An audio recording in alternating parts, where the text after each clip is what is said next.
Welcome back to another episode of Infidelity Tales Lab. We're thankful for your continued viewership. Before we begin, tell us, where in the world are you watching from? We love knowing our global reach. Now, let's dive into today's story. Chapter 1. Foundations of Sand. Lawrence Merrick never had reason to suspect his marriage was anything but solid. At 43, he had built what he considered an enviable life. Chief Operations Officer at Meridian Technologies, a sprawling colonial in Oak Ridge Heights, and a family that, at least on paper, appeared perfect. His wife Diana had been by his side for 18 years, through the lean years when he was grinding 16-hour days to climb the corporate ladder. Their daughter Brooke, now 17, was heading to college next year on a partial scholarship. What outsiders couldn't see was how the foundations had been crumbling for years. Lawrence was blind to it too, or perhaps willfully ignorant. The weekend trips Diana took to visit her sister in Portland. The way Brooke increasingly kept her distance from him. The hushed phone conversations that abruptly ended when he entered a room. "Big day tomorrow," Lawrence said, loosening his tie as he entered their bedroom. Diana sat at her vanity, applying night cream in methodical circles. She responded, not looking up. "The Richardson account. Board's announcing the new executive leadership team." Lawrence hung his jacket carefully. "If things go the way Ted hinted, we'll have reason to celebrate tomorrow night." Diana's eyes met his in the mirror. For a moment, something like guilt flickered across her face. "That's nice," she said. "I'm sure you've earned it." Lawrence hesitated, feeling the distance between them, a chasm that had been widening for months. He remembered when Diana used to get excited about his career milestones, when she'd arrange surprise celebrations and brag about him to her friends. "I made reservations at Lucille," he continued. "Table for 3 at 8. Thought Brooke might want to join us." Diana's hand stilled. "I'll let her know," she said, an odd note in her voice. In his home office, Lawrence reviewed the quarterly projections one last time. The Richardson acquisition had been his baby, 18 months of strategic planning and careful negotiation. His phone buzzed with a text from Ted Blackwell, his mentor and the CEO of Meridian. "Congratulations in advance. You knocked it out of the park." Board vote was unanimous. A warm flush of pride spread through Lawrence. After years of sacrifice, of missed family dinners and working holidays, the payoff was finally here. Executive Vice President. The salary bump alone would add another $200,000 a year, not counting the stock options. He thought of Diana's reaction when he'd paid off the mortgage on her parents' home 4 years ago, taking over the payments when her father's health took a turn. The gratitude in her eyes then almost made up for the growing coldness between them. In Brooke's room, music thumped behind a closed door. Lawrence knocked gently. "What?" came a muffled response. "Can I come in for a sec?" The music lowered, and Brooke opened the door, her expression guarded. Her room was a typical teenager's space. Clothes scattered across the floor, posters of bands Lawrence had never heard of, textbooks abandoned on the desk. "Big meeting tomorrow," Lawrence said, leaning against the doorframe. "I was hoping you'd join your mom and me for dinner tomorrow night. Lucille at 8. Brooke looked down, fidgeting with her phone. "I have plans tomorrow." "This is important, Brooke. Can you reschedule?" She shrugged, not meeting his eyes. "I'll see." Lawrence felt a familiar frustration rising. When had his daughter become this stranger? He remembered coaching her soccer team, the weekend spent teaching her to ride a bike, the bedtime stories. Now she could barely look at him.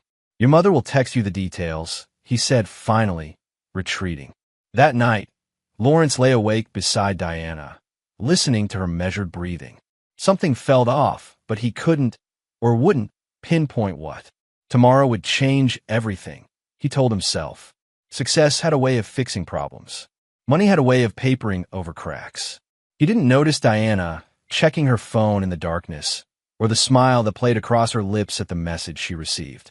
Chapter 2. The Ascent. The boardroom erupted in applause as Ted concluded his announcement. Lawrence stood, accepting handshakes and backslaps from his colleagues. The promotion to Executive Vice President of Operations was official, along with a corner office and direct reporting line to the CEO. "Speech," someone called out. Lawrence cleared his throat surveying the faces around him. Some genuinely happy for him, others masking envy beneath professional smiles. "I couldn't have done this without every person in this room," he began. "Especially Ted, who took a chance on me when I was just a project manager with big ideas." Ted raised his coffee mug in salute. "And of course, my family," Lawrence continued. "My wife Diana has been my rock for 18 years, through all the late nights and missed weekends. My daughter Brooke, who's put up with a dad who was sometimes more present on Zoom calls than at her school events." A few knowing chuckles rippled through the room.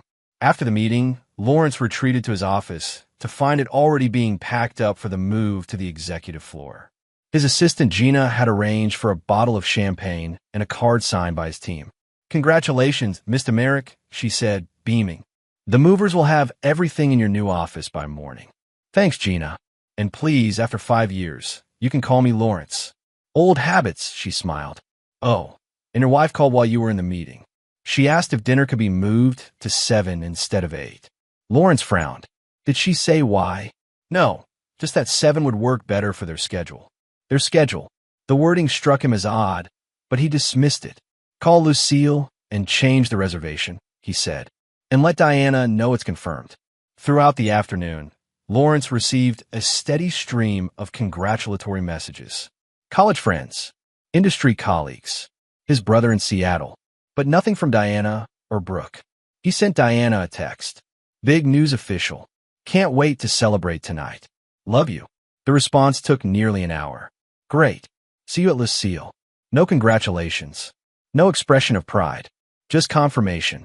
At 6:30, Lawrence arrived at Lucille, a glass-walled restaurant perched on the 32nd floor of the Meridian Tower with panoramic views of the city. The maitre d' escorted him to a corner table set for 3. "Your guests haven't arrived yet, Mr. Merrick. Would you care for a drink while waiting?" Lawrence ordered a scotch, neat, and checked his phone. No messages. 6:45 came and went. Then 7 o'clock. He sent a text to Diana. "At the restaurant. Everything okay?" The minutes ticked by. Lawrence nursed his scotch, making awkward small talk with the hovering server. At 7:30, his phone buzzed. Diana's face appeared on the screen. "You're not exactly a priority right now. Order without us." The message hit him like a physical blow. Lawrence signaled the waiter. "Could I see the wine list again?" He ordered the most expensive bottle on the menu, a $640 at Chateau Margaux, and a porterhouse for one. If he was going to celebrate alone, he'd do it properly. As he waited for his meal, Lawrence scrolled through his social media feeds, something he rarely did. And there it was, posted just 2 minutes ago. Brooke's Instagram account, one he barely checked since she rarely accepted his follow requests, had a new post. A photo of Diana, Brooke, and a man Lawrence recognized with a sickening jolt. Rick Stanford, Diana's college boyfriend before Lawrence. The man she'd nearly married before Lawrence entered the picture. The caption knocked the air from his lungs. "Family night out for the real success story. Congrats on the new boat, Uncle Rick. Hashtag family first, hashtag celebration vibes." The photo showed them at Marina Bay, champagne flutes raised beside a gleaming new boat, sunset casting them in golden light.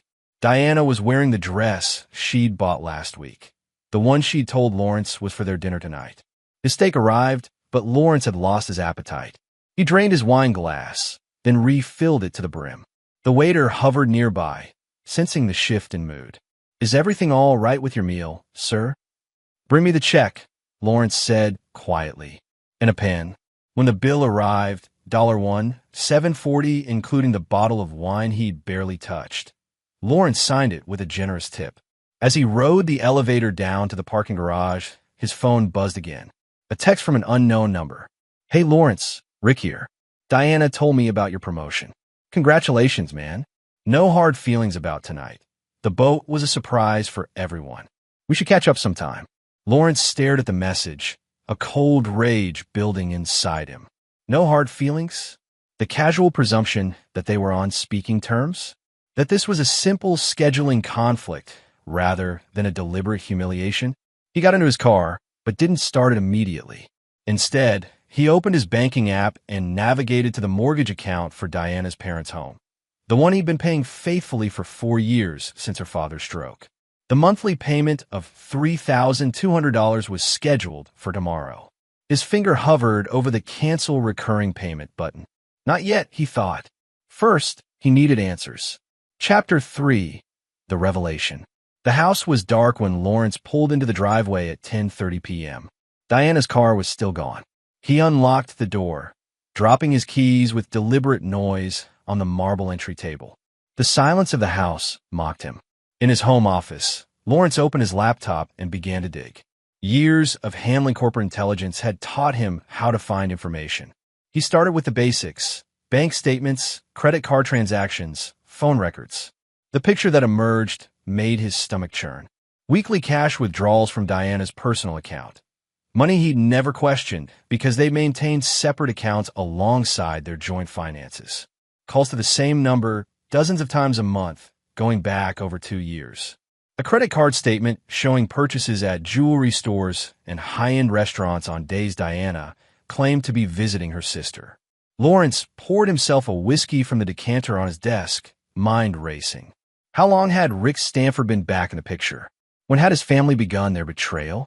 He accessed Diana's email using the password she didn't know he had, her mother's maiden name and birth year, unchanged for a decade. There they were, hundreds of messages between Diana and Rick dating back 3 years. The earliest ones were innocent enough, reconnecting after running into each other at a college alumni event, then growing increasingly intimate, planning meetups, discussing Lawrence's long hours and business trips as opportunities. And Brooke had known for at least 2 years, based on the emails, had been brought into their confidence, turned against her own father. He's always been more of a provider than a dad, Diana had written in one message. Brooke barely knows him. He's just a guy who pays for everything. The words burned like acid. Lawrence had sacrificed everything to provide for them, to give them security and comfort. And this was how they repaid him. At midnight, headlights swept across the front windows. Lawrence remained in his office, listening as Diana entered the house. Her heels clicked on the hardwood, then stopped. She noticed his keys, realized he was home. Lawrence! Her voice carried down the hallway. He didn't answer. After a moment, her footsteps continued upstairs. Lawrence waited until he heard the shower running, then followed. In their bedroom, Diana's phone lay on the dresser. He picked it up, unlocked, another careless mistake on her part. The message thread with Rick was open. Did you tell him yet? Rick had texted at 9:15 p.m. Not yet. Waiting for the right moment. He'll be devastated. It's been 3 years, D. Time to rip off the Band-Aid. I know. After his big promotion, dinner seemed cruel. Would do it tomorrow. Lawrence took screenshots, sending them to his own phone. Then he continued scrolling, finding earlier messages about Rick's new boat, a $175,000 purchase financed by the dealership where he worked as sales manager. A boat Rick apparently couldn't afford on his own, based on Diana's text promising to help with the payments once things were settled. The shower shut off. Lawrence returned to his office, locking the door behind him. His mind was surprisingly clear now, the initial shock crystallizing into icy determination. Opening his laptop again, he began to make plans. First, he transferred $500,000 from their joint savings account to his personal account, money earned from his bonuses over the years, which he had deposited for their retirement. Next, he drafted emails to their family attorney and financial advisor, requesting urgent appointments for the next day. At 2 a.m., Lawrence heard Diana try the office door, finding it locked. Lawrence? Are you in there? We need to talk. He remained silent, continuing his methodical work. Diana eventually gave up, returning upstairs. By morning, Lawrence had pieced together the full extent of the betrayal. Rick Stanford had re-entered their lives 3 years ago, cultivating a relationship with both Diana and Brooke. The visits to her sister were weekends with Rick. The emotional distance was deliberate, preparing for the eventual split. His daughter had been turned against him, fed a narrative of an absent father too consumed with work to care about his family. As dawn broke, Lawrence completed the final transfers and arrangements. He canceled the recurring mortgage payment on Diana's parents' home. He contacted HR to change the beneficiaries on his life insurance and retirement accounts. He drafted a note, printed it, and sealed it in an envelope. When he finally emerged from his office, Diana was in the kitchen making coffee, still in her robe. She jumped slightly at his appearance, eyes red-rimmed, stubble darkening his jaw, still wearing yesterday's suit. "Lawrence, we need to talk," she began, her voice gentle in the way one speaks to a terminally ill patient. "No, we don't," he replied coldly. "I'm late for work. Please, just listen. Did you and Brooke enjoy your evening with Rick? Celebrating his new boat while I sat alone at Lucille." Diana paled. "You saw her post." "I saw everything, Diana. 3 years of messages. Plans to leave me. Turning my daughter against me while I paid for her college fund. Spending my money on your lover's boat." "It's not like that," she protested. "Rick and I reconnected, yes, but—" "Save it," Lawrence interrupted. "I'll be staying at the Westin downtown for the foreseeable future. My attorney will contact you." "Lawrence, please." But he was already walking out the door, envelope in hand.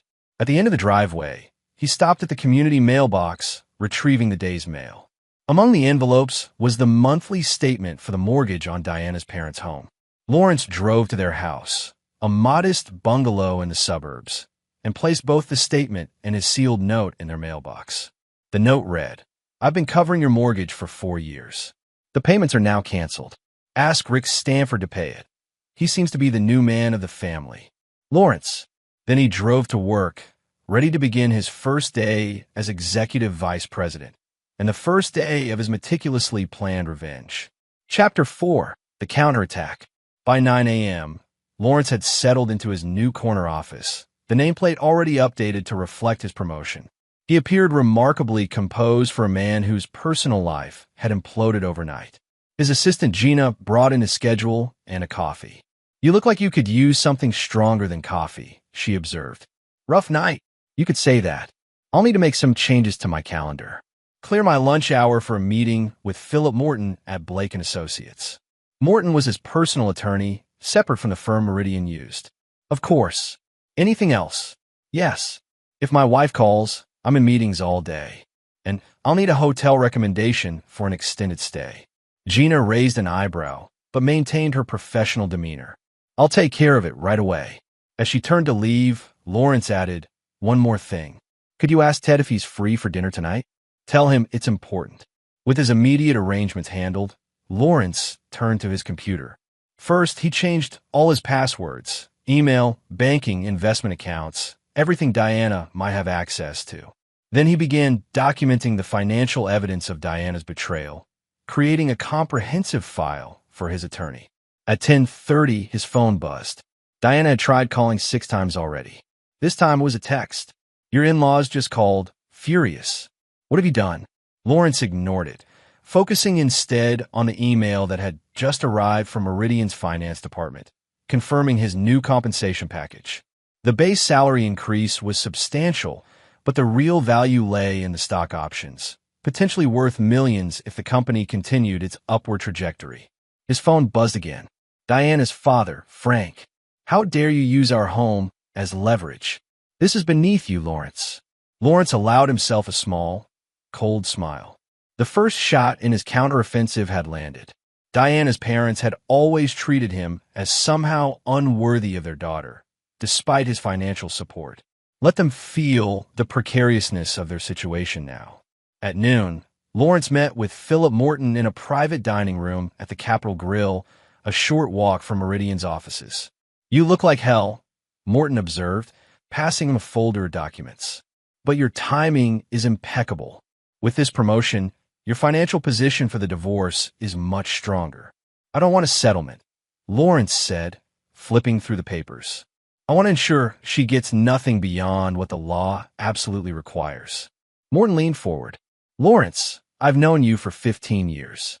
This scorched earth approach isn't you. It is now." Lawrence's voice was flat. "She and her lover have been planning this for years. My daughter is involved. I want everything documented, every advantage pressed." Morton sighed. "As your attorney, I'll execute your wishes. As your friend, I'm concerned. I appreciate the concern. Now, what's my next step?" "Immediate financial segregation. Change the locks on the house. Legally, it's complicated, but it creates leverage. Document everything, especially regarding your daughter's involvement, for custody negotiations. Lawrence shook his head. Brooke turns 18 in 4 months. Custody is irrelevant. Then it's primarily about asset protection. The mortgage payments you've been making on our parents' home, that's negotiating leverage. We can argue those were gifts to your wife's family, not marital assets to be divided. As they finished lunch, Lawrence received another text from Diana. 61 missed calls from my parents. My mother is hysterical. Dad's blood pressure is through the roof. How could you do this to them? Lawrence showed Morton the message. Perfect, the attorney said. She's admitting the financial dependency. Don't respond. Back at his office, Lawrence found an email from Rick Stanford. The subject line read, "Let's talk like adults. Lawrence, Diana told me about your reaction. I understand you're hurt, but pulling financial support from her elderly parents is low. This isn't about them. Be angry with us, not innocent bystanders. I've always respected you as the man Diana chose. I hope we can resolve this without collateral damage. Rick." The presumption of the email, the casual tone, the implied moral high ground, ignited Lawrence's rage anew. He drafted a reply, then deleted it without sending. Rick wanted a reaction. He wouldn't get one. Not yet. At 6 p.m., Lawrence met Ted Blackwell at Winston Steakhouse, another of the city's high-end establishments. "Quite a day for you," Ted said, raising his martini and toast. "First day as EVP, and now I hear rumors of personal drama." Lawrence had known Ted for over a decade. The older man had been his mentor, champion, and occasionally his confidant. "Diana's leaving me," Lawrence said simply. "For her ex-boyfriend. They've been seeing each other for 3 years. Ted winced. "Christ, Lawrence. I'm sorry. It gets better. My daughter isn't on it. They were celebrating his new boat purchase last night while I sat alone at my promotion dinner." Ted seemed at a loss. "That's cruel. I need a favor," Lawrence said, cutting to the chase. "The executive housing allowance. Is it available immediately?" Ted nodded. "Of course. I'll have HR expedite it. And Lawrence, take whatever time you need." "I don't need time," Lawrence replied. "I need to work. The more, the better." "Understood. Actually, there's the Singapore expansion. We need someone on site for a few weeks to oversee the transition. It would mean leaving immediately this weekend." Lawrence considered this.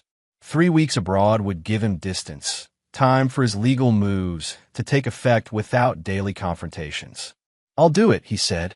"Have travel arrange everything." That night, in his hotel suite, Lawrence received a call from a number he didn't recognize. He answered cautiously. "Dad." It was Brooke's voice, small and uncertain. Something twisted painfully in his chest. "What do you want, Brooke?" "Mom told me what you did. Grandpa and Grandma could lose their house." "How could you?" "How could I?" Lawrence's voice rose despite his efforts to control it. "How could you? My own daughter conspiring behind my back? Celebrating with your mother's lover while I sat alone at what should have been a family dinner. You were never there for us." Brooke shot back, her voice breaking. "Always working, always at the office. Uncle Rick actually showed up. He came to my debate competitions, my soccer games. Where were you?" The accusation struck deep, partly because Lawrence recognized the kernel of truth in it. There had been missed events, abbreviated weekends, work calls that interrupted family time, but never from lack of caring, always from his drive to provide, to secure their future. "Uncle Rick," Lawrence repeated, the term like poison on his tongue. "He's not your uncle. He's the man your mother has been cheating with for 3 years. While I paid for your private school, your college fund, your grandparents' mortgage. It's always about money with you." Brooke was crying now. "That's all you care about." "No, Brooke. I cared about our family. You and your mother were the ones who decided I wasn't worthy of basic respect or honesty." He ended the call, hands shaking. Part of him wanted to reach out to try to make his daughter understand. But the larger part, the wounded, betrayed part, couldn't forgive her participation in his humiliation. Lawrence opened his laptop and sent 2 emails. The first was to his bank, confirming the stop payment on Diana's parents' mortgage. The second was to his attorney, attaching screenshots of his conversation with Brooke as evidence of parental alienation. Then he booked a one-way ticket to Singapore, departing in 48 hours. Chapter 5. The Execution. Singapore greeted Lawrence with suffocating humidity and the sterile efficiency of a city-state built on corporate ambition. It suited his mood perfectly. For 3 weeks, he immersed himself in establishing Meridian's Asia-Pacific headquarters, working 18-hour days and collapsing into dreamless sleep in his luxury hotel suite. The distance gave him clarity. Each day, he received updates from Morton about the divorce proceedings. Diana had hired Richard Bolling, a renowned divorce attorney known for securing generous settlements for wronged spouses. Their initial demand was predictably excessive: half of Lawrence's accumulated wealth, ongoing alimony of $12,000 monthly, and continued mortgage payments for her parents. They're overreaching, Morton assured him during their daily video calls. Standard opening gambit. But I'm concerned about some of your financial moves immediately after discovery. The judge might view them as attempts to hide assets. I'm not hiding anything, Lawrence replied. I'm protecting what's mine from people who betrayed me. While in Singapore, Lawrence maintained radio silence with Diana and Brooke. He ignored the increasingly desperate messages from Diana's parents about their mortgage situation. His only personal communications were with Ted Blackwell, who kept him updated on company matters, and Gina, who manages affairs back home. 3 days before his scheduled return, Lawrence received an unexpected email from Rick Stanford. Lawrence, this has gone far enough. Diana's parents are facing foreclosure notices. Is that really what you want? To punish innocent elderly people? I'm prepared to take over the mortgage payments, but the bank won't work with me without your cooperation. Let's resolve this like reasonable men. Rick? Lawrence forwarded the email to Morton with a single instruction: use this as leverage. The next day, Morton called with news. They've revised their settlement offer significantly. No alimony, just asset division. And they're willing to include a non-disclosure agreement. No public statements about the circumstances of your separation. What changed? Lawrence asked, though he suspected he knew. Rick Stanford's financial situation is more precarious than it appeared. The boat purchase stretched him thin. He can't cover the mortgage on her parents' home without liquidating investments at a loss. Interesting, Lawrence said. Counter with this. I'll resume the mortgage payments temporarily if Diana signs over her interest in our vacation property in Lake Tahoe. Full ownership to me, plus she forfeits any claim to my Meridian stock options. That's aggressive, Morton hedged. The Tahoe property alone is worth over $1 million. And I paid for it, Lawrence said flatly. Every penny. It was my bonus that covered the down payment, my salary that paid the mortgage. Diana hasn't worked since Brooke was born. I'll present it. Morton agreed reluctantly. On the eve of his departure from Singapore, Lawrence received confirmation. Diana had accepted his terms. The Lake Tahoe property would be his exclusively, along with his stock options and retirement accounts. In exchange, he would temporarily resume mortgage payments on her parents' home, with the stipulation that they would cease permanently once the divorce was finalized. One more thing, Lawrence told Morton during their final call from Singapore. I want a forensic accounting of all withdrawals Diana made from our joint accounts over the past 3 years. Every dollar she spent on Rick Stanford, I want documented and deducted from her settlement. Morton sighed. At some point, this crosses from protecting your interests to punitive action. That's precisely the point, Lawrence replied. They should understand there's a price for betrayal. Lawrence returned to a city in the grip of early autumn, leaves beginning to turn along the boulevards leading from the airport to downtown. He had arranged for a corporate apartment, a sleek, minimalist 2-bedroom with views of the financial district where Meridian's headquarters dominated the skyline. His first meeting upon return was with Ted Blackwell, who had been running interference with colleagues curious about Lawrence's abrupt departure and the rumors of his marital troubles. Singapore was impressed, Ted said, settling into one of the leather chairs in Lawrence's office. The team you assembled is top-notch. Board's talking about making you point person on all international expansions. I'd welcome the challenge, Lawrence said. And the travel. Ted studied him carefully. How are you really doing? I'm focused on work, Lawrence deflected. The personal situation is proceeding as expected. Diana called the office twice while you were gone, Ted said carefully. Seemed quite distraught. Lawrence's expression hardened. That won't happen again. The settlement negotiations are almost complete. Good, good. Ted nodded, clearly uncomfortable. And your daughter? Brooke, right? A shadow crossed Lawrence's face. She made her choice. Ted cleared his throat. Listen, Lawrence, I've been divorced twice. It's hell, especially when kids are involved. If you need to talk. Thank you. Lawrence cut him off, but I'm handling it. That evening, Lawrence visited the house for the first time since the night of his discovery. He had arranged with Morton to collect personal items while Diana was at her weekly therapy appointment. Another detail he'd uncovered in his investigation, sessions she'd been attending for over a year, presumably to deal with the guilt of her affair.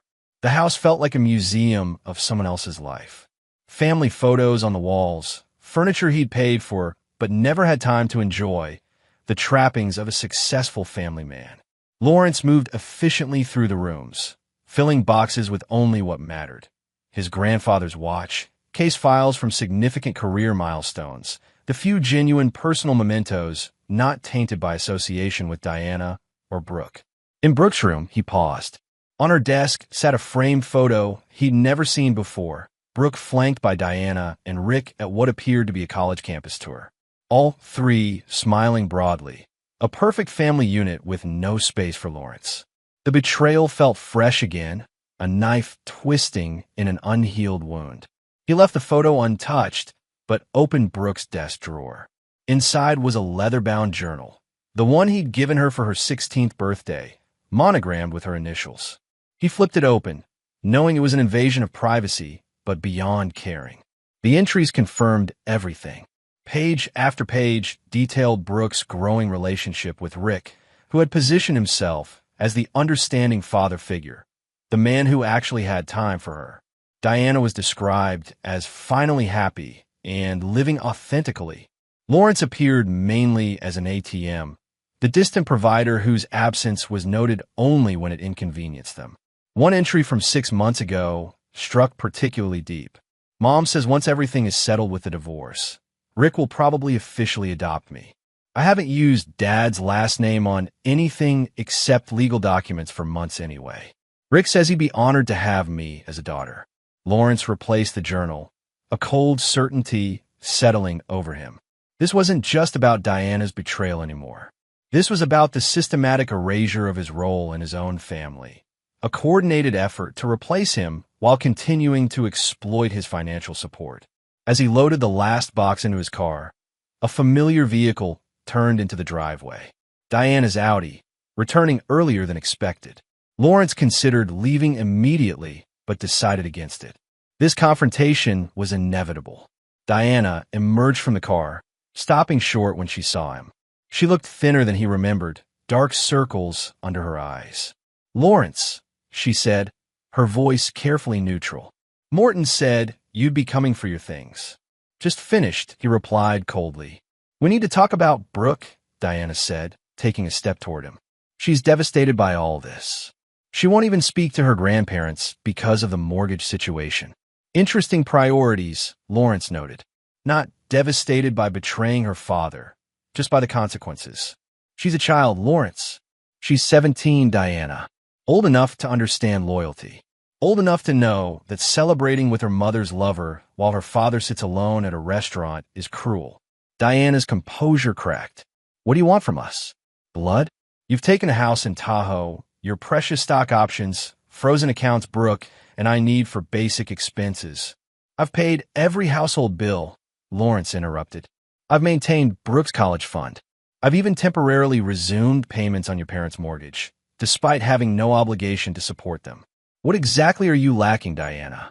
"Dignity," she snapped. "You're punishing us financially because your pride is hurt." Lawrence laughed, a harsh sound devoid of humor. "My pride? You and Rick and our daughter, yes, our daughter, the one he's planning to adopt, conspired for years behind my back. You use me for financial support while building a life that excluded me. And you talk about dignity?" Diana paled. "How do you know about the adoption discussion?" It doesn't matter. What matters is that it stops now. Brooke can change her name after she turns 18 if she wants, but there will be no adoption while she's a minor. And if you or Rick attempt it, every financial accommodation I've made ends immediately. You can't control everything with money, Lawrence, Diana said, tears forming in her eyes. That's why I left. Everything was always a transaction with you. No, Diana. A transaction implies both parties receive something of value. All I got was betrayal. He got into his car and drove away, leaving Diana standing in the driveway of the home he still technically owned, but would never call his again. Chapter 6. The Calculation. 1 month after his return from Singapore, Lawrence sat in Morton's office reviewing the final divorce settlement. The terms were favorable beyond what most wronged spouses could expect. Lawrence retained the primary residence, which he planned to sell, the Lake Tahoe property, his full retirement accounts, and all Meridian stock options. Diana received a cash settlement equivalent to approximately 20% of their marital assets, plus the vacation timeshare in Florida that Lawrence had never particularly enjoyed.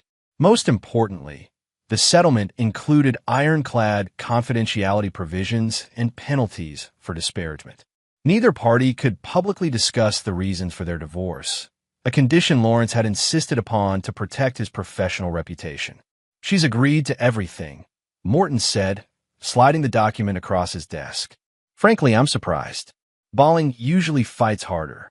He fought, Lawrence replied, skimming the pages. I just had more leverage. About that leverage, Morton hesitated. The forensic accounting revealed something interesting about Rick Stanford's boat purchase. Lawrence looked up. I'm listening. The down payment, $35,000, came from a joint account Diana opened with Brooke last year. An account funded primarily by the emergency cash you've been giving Brooke monthly since she started driving. The revelation should have angered Lawrence, but he felt oddly detached. Of course, they had used his money to finance Rick's toys. The pattern was consistent. Does Diana know you discovered this? No, Morton confirmed. It wasn't directly relevant to the settlement calculations. Lawrence nodded slowly. Keep it that way. I may need it later. Outside Morton's office, Lawrence checked his phone to find 3 missed calls from Ted Blackwell. He returned the call immediately. Lawrence, good, Ted answered. Can you come to the office? Something's come up with the Singapore project. Within the hour, Lawrence was seated in Meridian's executive conference room with Ted and 2 board members he didn't know well. The atmosphere was tense. We've received concerning information, Ted began, uncharacteristically formal, about your activities during the Singapore assignment. Lawrence kept his expression neutral. What kind of information? Allegations that you used company resources for personal activities. Specifically, that you directed the legal team in Singapore to investigate a Rick Stanford, who has no connection to Meridian's business interests. Lawrence felt a cold prickle along his spine. He had indeed asked Meridian's Singapore legal department to run a background check on Rick, curious about his financial situation. It had seemed a minor request at the time, a small use of company resources during his management of a major project. I can explain, Lawrence began, but Ted raised a hand. Before you do, you should know this complaint came from Stanford himself. He apparently has a friend who works for a Singapore contractor. We learned about the inquiry. He contacted our ethics hotline. The trap was elegant in its simplicity. Rick had used Lawrence's own company against him, potentially undermining his new executive position. A petty revenge for the financial pressure Lawrence had applied. It was a momentary lapse in judgment, Lawrence admitted. During a personally difficult time, my wife was leaving me for this man, and I wanted to ensure there were no financial entanglements that might affect Meridian if the situation became public. Ted and the board members exchanged glances. That's understandable, one of them said cautiously, but still a misuse of company resources. I accept full responsibility, Lawrence said, and will accept whatever reprimand the board deems appropriate. Ted looked relieved. Given your record and the circumstances, the board is inclined toward leniency. A formal reprimand in your file, reimbursement of the legal department's time, and mandatory ethics refresher training. Thank you, Lawrence said, maintaining his professional demeanor. I appreciate the consideration. After the meeting, Ted pulled Lawrence aside. That was a close one. Stanford clearly wanted to damage your position here. It won't happen again, Lawrence assured him. Good. Because the board signed off on your proposal for the European expansion. You'll be leading it personally. 3 months in London, starting next quarter. The opportunity was exactly what Lawrence needed. Distance, challenging work, and time to execute the next phase of his plan. Rick Stanford's attempted sabotage had backfired, pushing Meridian's leadership to reaffirm their confidence in Lawrence through this prestigious assignment. That evening, Lawrence received a text from Diana. Just sign the final papers. It's really over. Despite everything, I hope you find peace, Lawrence. He didn't respond. Peace wasn't what he sought. Justice was. The following day, Lawrence visited First Capital Bank, where he and Diana had done their personal banking for over a decade. Martin Wells, the branch manager, greeted him warmly. Mr. Merrick, good to see you. Your ex-wife was in yesterday, completing the account separations. That's actually why I'm here, Lawrence said. There's one joint matter still requiring attention. In Martin's office, Lawrence explained his request. The mortgage on Diana's parents' home, while being paid by Lawrence, was legally in both his and Diana's names, a detail he had purposely not addressed in the divorce settlement. I'd like to transfer the mortgage fully to Diana, Lawrence explained. Remove myself completely from the obligation. Martin looked uncomfortable. That would require her to qualify for the loan independently, Mr. Merrick. Based on her financial declaration in your divorce filing, that seems unlikely. I understand, Lawrence said, but I'd like to try anyway. And Martin, I'd appreciate if this conversation remained confidential. Diana should hear about the transfer attempt from the bank, not from me. Of course, Martin agreed. Client confidentiality is paramount. Lawrence knew exactly what would happen. The bank would contact Diana about assuming the mortgage. She would fail to qualify based on her limited income and the substantial existing debt on the property. The bank would then either require her to find a co-signer or face foreclosure proceedings. Rick Stanford, despite his boat purchase and apparent success, was over-leveraged himself. Another detail Lawrence had discovered through his ill-advised background check. He wouldn't qualify as a co-signer. Diana's parents, both retired and living on fixed incomes, certainly couldn't assume the loan. Lawrence had created the perfect trap. Legally, he had fulfilled his settlement obligation by maintaining the mortgage payments through the divorce proceedings. The transfer attempt was entirely legal and would appear to the court as a good-faith effort to disentangle their financial affairs. When Diana and her parents inevitably came begging for help, he would have maximum leverage. 2 days later, Lawrence received a frantic call from Diana. The bank says you're removing yourself from my parents' mortgage. They'll lose their home, Lawrence. I'm simplifying our financial separation, Lawrence replied calmly. The divorce is final. There's no reason for me to remain on a loan for your parents' home. You know, I can't qualify to take it over. Neither can they. That sounds like a problem for you and Rick to solve, Lawrence said. Perhaps he could sell his boat. Diana's voice broke. My father had another stroke last week. The doctor says he can't be moved. This stress could kill him, Lawrence. Is that what you want? For a moment, Lawrence felt a flicker of doubt. Frank and Marion had never been particularly warm to him, but they were elderly people with health problems. Did they deserve to be collateral damage in his war with Diana and Rick? He pushed the thought aside. What I want, he said coldly, is for actions to have consequences. You, Rick, and Brooke made your choices. These are the consequences. What will it take? Diana asked after a long silence. To keep you on the mortgage until we can find another solution? Lawrence had been waiting for this question. A full accounting of every penny of my money that went toward Rick's boat, repaid in full, and a written acknowledgement from Brooke that her Uncle Rick used her college savings fund for his down payment. That's cruel, Lawrence. Using Brooke that way. No crueler than what you did to me, he replied. Those are my terms. Take them or find another way to save your parents' home. He ended the call, knowing his conditions created an impossible situation. Diana couldn't repay the boat money without selling assets she needed for her own financial security. Brooke wouldn't provide the written acknowledgement without revealing her own complicity in misusing funds Lawrence had provided. The trap was complete. Now Lawrence just had to wait for them to struggle until he was ready to deliver his final blow. Chapter 7. The Reckoning. 3 months passed. Lawrence's European assignment proved even more successful than the Singapore expansion, cementing his position as Meridian's indispensable international troubleshooter. In London, he found a rhythm that worked for him. Brutal workdays followed by solitary evenings in his company-provided Mayfair apartment, plotting each move in his ongoing chess match against Diana, Rick, and Brooke. The mortgage situation had developed exactly as he'd planned. Diana's parents received a formal foreclosure notice, giving them 90 days to resolve the situation or lose their home. Diana, desperate to find a solution, had been forced to take a job as an administrative assistant at Rick's dealership, a humbling step down for a woman who had spent years as the pampered wife of an executive.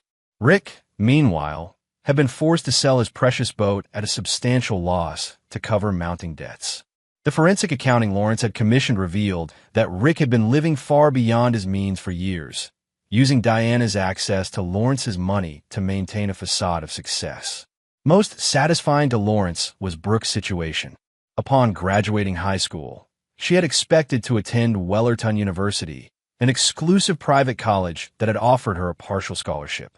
Lawrence had been planning to cover the substantial remaining costs, approximately $45,000 per year.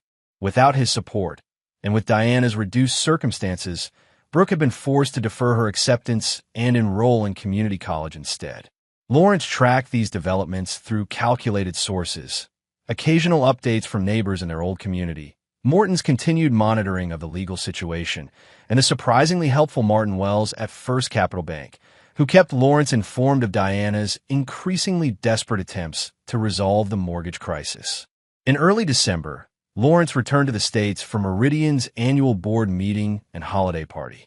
The company had experienced its most profitable year ever, with the international expansions Lawrence had overseen contributing significantly to the bottom line. His bonus would be substantial, over $1.2 million, and rumors circulated that he was being groomed to succeed Ted Blackwell as CEO within the next few years. The night before the board meeting, Lawrence received an unexpected visitor at his downtown apartment. The doorman called up to announce that a Miss Merrick was in the lobby, insisting on seeing him. Lawrence's first instinct was to refuse, but curiosity won out. Send her up. Brooke looked different than he remembered. Thinner, with dark circles under her eyes, her fashionable clothes replaced by jeans and a worn sweater. When she stepped into his apartment, he noticed she still wore the watch he'd given her for her 16th birthday. "Dad," she said, the words sounding foreign on her lips after so long. "Brooke," he replied neutrally. "This is unexpected." She glanced around the minimalist apartment, taking in the view of the city skyline, the expensive furniture, the evidence of his continued prosperity while her mother struggled. "I need to talk to you about Grandpa and Grandma's house," she began.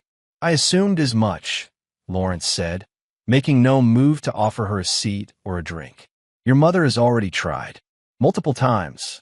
They're going to lose their home," Brooke said, an edge of desperation in her voice. "Grandpa can't be moved to assisted living in his condition. His doctors say the stress is making his recovery impossible." "That's unfortunate," Lawrence replied, unmoved. "But it's not my problem anymore. Your mother, and you, made it clear I was no longer part of the family. Rick is your father figure now. Let him solve it." Brooke's eyes filled with tears. "Rick's broke. The dealership is laying people off. Mom's job might be next. He can't help. So I'm good enough to be the ATM, but not good enough to be treated with basic respect." Lawrence asked coldly. "That's not how it works, Brooke. I was 16 when Mom reconnected with Rick." Brooke burst out. "I was a kid who barely saw her father because he was always working. Rick showed up to my events, took an interest in my life. What was I supposed to do?" "You were supposed to be loyal," Lawrence said simply. "You were supposed to tell me what was happening instead of participating in humiliating me. That Instagram post on my promotion night, that was deliberate cruelty, Brooke, from my own daughter." Brooke looked down, unable to meet his gaze. "I know. I'm sorry for that. I was angry because you'd missed my debate championship the week before. for a business dinner. The accusation struck home. Lawrence had indeed missed that event, the regional finals where Brooke's team had placed first. He'd sent flowers and called to congratulate her, but he hadn't been there. "I was building a future for us," he said quietly. "Everything I did was to ensure you and your mother had security and opportunities. We needed you, not your money," Brooke countered. "But that's not why I'm here. I'm here because innocent people are suffering. Grandpa and Grandma don't deserve this." Lawrence studied his daughter's face, searching for the manipulation he'd come to expect from Diana. Instead, he saw genuine distress and something else: integrity, the willingness to humble herself for others. "Mom told me your conditions," Brooke continued when he didn't respond. "About writing an acknowledgement about the boat down payment. I'll do it. I'll admit everything. Rick used money from our joint account. Money you gave me for emergencies and college expenses. I knew where it was going, and I didn't stop it." Lawrence hadn't expected this direct admission. "Why now? Why admit it?" "Because it's true," Brooke said simply. "And because Grandpa and Grandma are more important than my pride. Or Mom's. Or Rick's." For the first time in months, Lawrence felt something besides cold satisfaction or burning rage. A glimmer of respect for the young woman his daughter was becoming. Someone willing to admit her mistakes. "Write it," he said, pushing a notepad across the counter that separated them. "Everything. How long you knew about their relationship. When the financial transfers started. How you felt about deceiving me." Brooke took the notepad with shaking hands and began to write. For 20 minutes, the apartment was silent except for the scratch of pen on paper. When she finished, she slid the pages back to Lawrence. The confession was more comprehensive than he'd expected. Brooke admitted knowing about Diana and Rick's relationship for over 2 years before the confrontation. She detailed how Rick had cultivated her loyalty through attention and gifts, gradually turning her against Lawrence. She described the boat down payment scheme and her own willing participation, believing Lawrence owed them for his emotional absence. Most surprisingly, she wrote about her regret, not just for the current circumstances, but for her role in the betrayal itself. "I was wrong," the final paragraph read. "I let resentment and the desire for attention override my integrity. I chose the easier relationship with Rick over the more complicated one with my real father. I'm not asking for forgiveness, just for mercy for people who don't deserve to suffer for my mistakes." Lawrence folded the pages carefully and placed them in his desk drawer. "I'll need to think about this." "The foreclosure date is next week," Brooks said, rising to leave. "There's not much time to think." "I'm aware of the timeline," Lawrence replied. "I'll be in touch." After Brooke left, Lawrence poured himself a scotch and read her confession again. The raw honesty surprised him. He had expected the document to be a tool for further leverage, but instead found himself moved by his daughter's willingness to accept responsibility. He picked up his phone and called Martin Wells, despite the late hour. "Martin, it's Lawrence Merrick. I need you to delay the foreclosure proceedings on Frank and Marion Layton's mortgage. Just for 30 days. I'm reconsidering my position." "I'll see what I can do, Mr. Merrick," Martin replied, sounding relieved. The bank would prefer not to foreclose on elderly homeowners if alternatives exist. Lawrence ended the call, uncertain of his next move. The reckoning he had engineered was playing out perfectly, yet Brooks' visit had introduced an unexpected variable. For the first time since the night of his discovery, Lawrence questioned whether his revenge was striking the right targets. Chapter 8: The Ultimatum. The board meeting exceeded all expectations. Meridian's leadership voted unanimously to accelerate the international expansion, with Lawrence receiving formal designation as Chief of Global Operations, a newly created position reporting directly to Ted Blackwell with oversight of all non-domestic ventures. "It comes with a substantial compensation increase," Ted told him afterward, "and a seat on the executive committee. You've earned it, Lawrence." The recognition should have been satisfying, vindication that his professional worth remained untarnished by his personal trials. Instead, Lawrence found himself distracted, Brooks' confession weighing on his mind. The raw vulnerability of her admission had cracked something in his carefully constructed armor of righteous vengeance. After the meeting, Lawrence drove to a part of town he'd avoided for months, the middle-class neighborhood where Diana's parents had lived for over 40 years.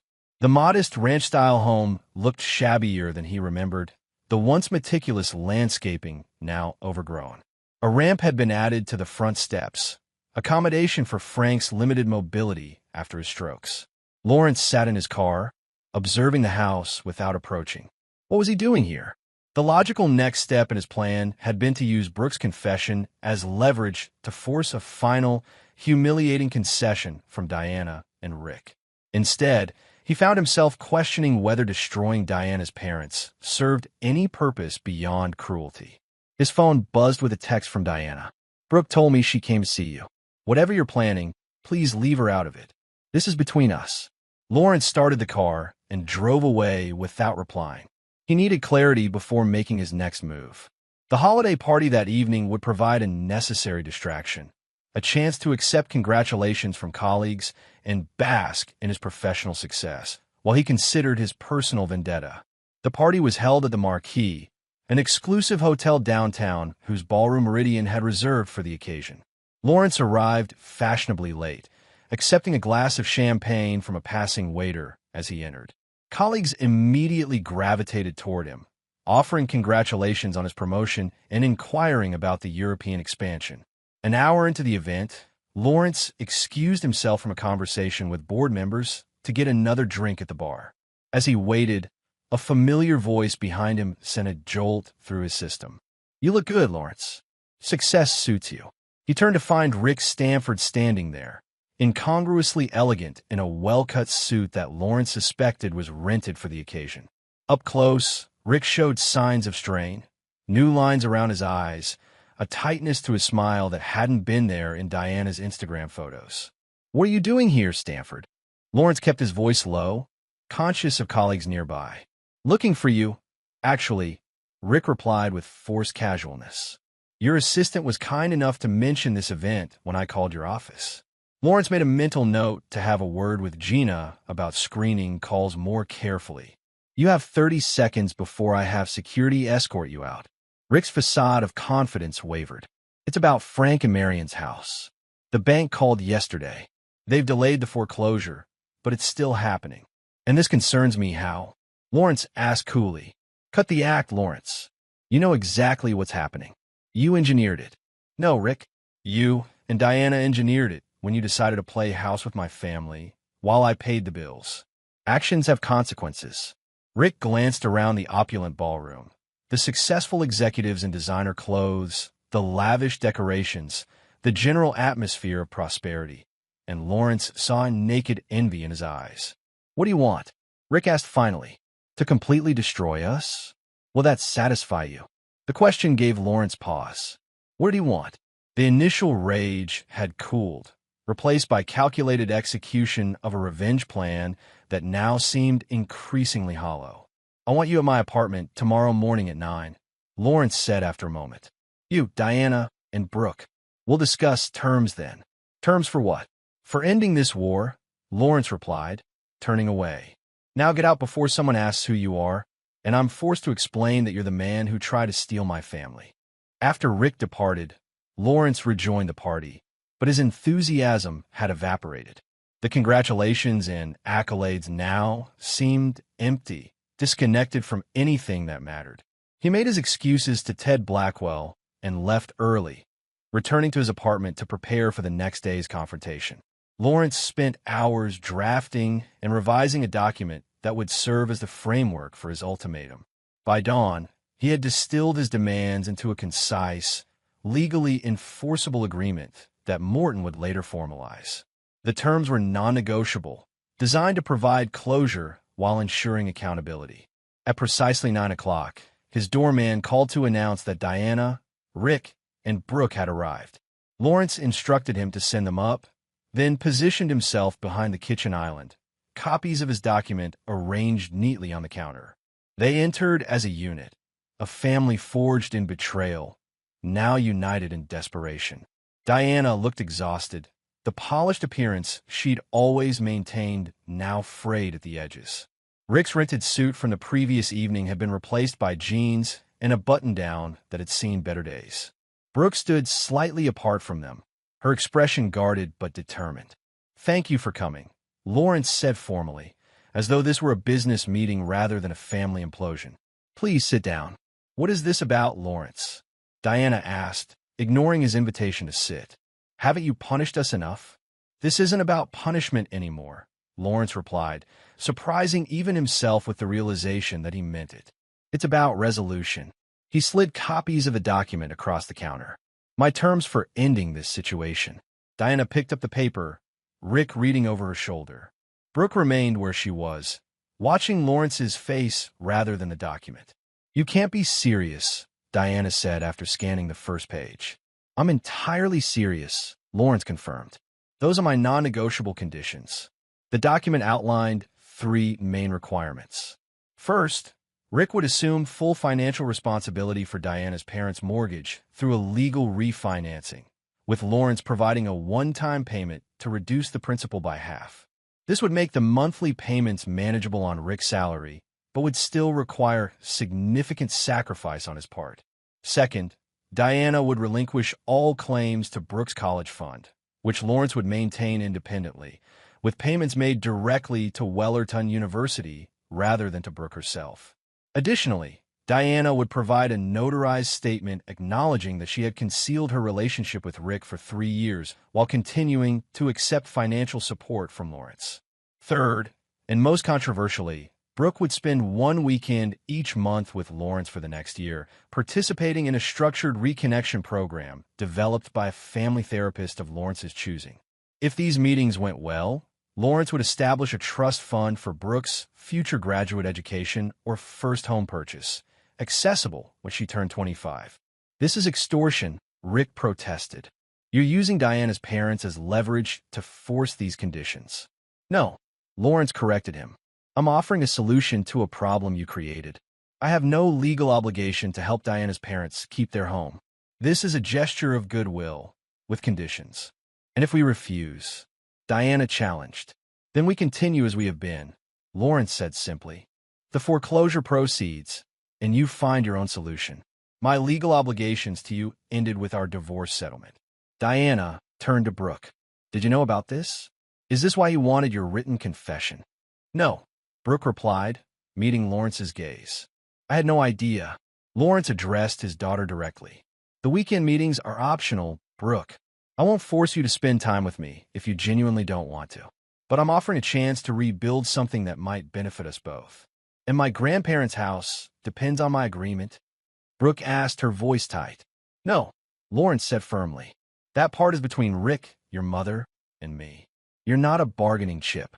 Something shifted in Brooke's expression, surprise, then cautious relief. "Then I'll agree to the meetings. Not for the trust fund, but because I think we should try." Diana looked betrayed.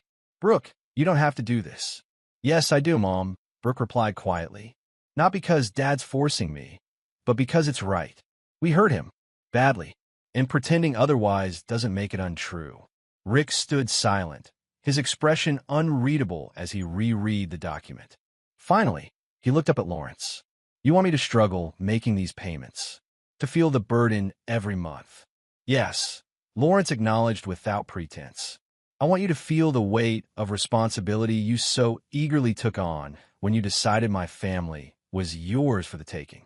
"I can live with that," Rick said unexpectedly. "At least it's honest." Unlike the past 3 years.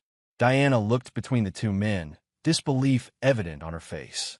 "You're actually considering this, Rick? What choice do we have, Diana?" Rick asked tiredly. "Your parents lose their home otherwise." And frankly, Lawrence could have demanded much worse. Lawrence had expected more resistance, perhaps even outright refusal. The relative ease of their capitulation suggested just how precarious their situation had become, and how reasonable his terms actually were, given the circumstances. "If we agree to this," Diana said finally, "will it be the end? No more financial manipulation. No more using your resources to control our lives." "Yes," Lawrence promised. "Once the documents are signed and the refinancing complete, we'll have no financial connections beyond Brooke's education. You'll be free to live your lives without my interference." And what about your part in all this? Diana pressed. Do you acknowledge any responsibility for the breakdown of our marriage? Your absence, your prioritization of work over family. Lawrence considered this.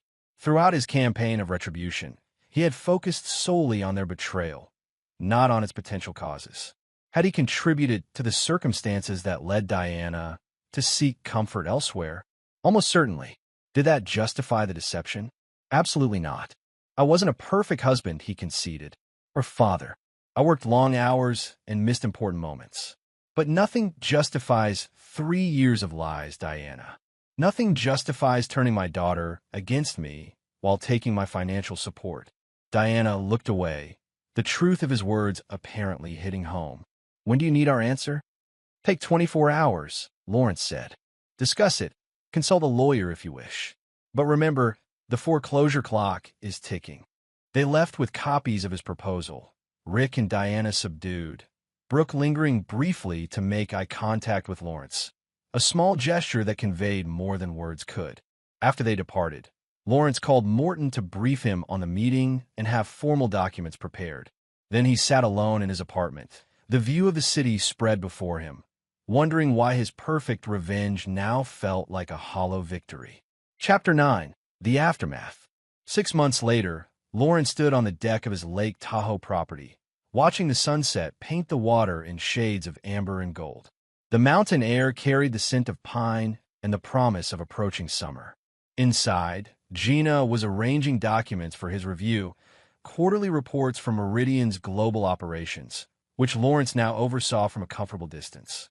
Ted Blackwell had formally announced his retirement a month prior, naming Lawrence as his successor effective January 1st. At 44, Lawrence would become one of the youngest CEOs in the industry, his meteoric rise fueled partly by talent and partly by the single-minded focus he'd maintained during his personal crisis. A car approached on the private road leading to the house, a modest Honda Civic that Lawrence recognized immediately. He remained on the deck, watching as Brooke parked and emerged, carrying a small overnight bag. This would be their 6th weekend meeting since the agreement had been formalized. The first few had been awkward, stilted affairs filled with carefully neutral conversations and long silences. But gradually, under the guidance of Dr. Weston, the family therapist Lawrence had engaged, they had begun to rebuild something resembling a relationship. "Hey," Brooke said, climbing the steps to the deck. At 18, she carried herself with more confidence than Lawrence remembered, her posture no longer defensive in his presence. "Good drive?" he asked, accepting her brief hug. Traffic was light. "Mom says hello." The mention of Diana no longer triggered Lawrence's anger.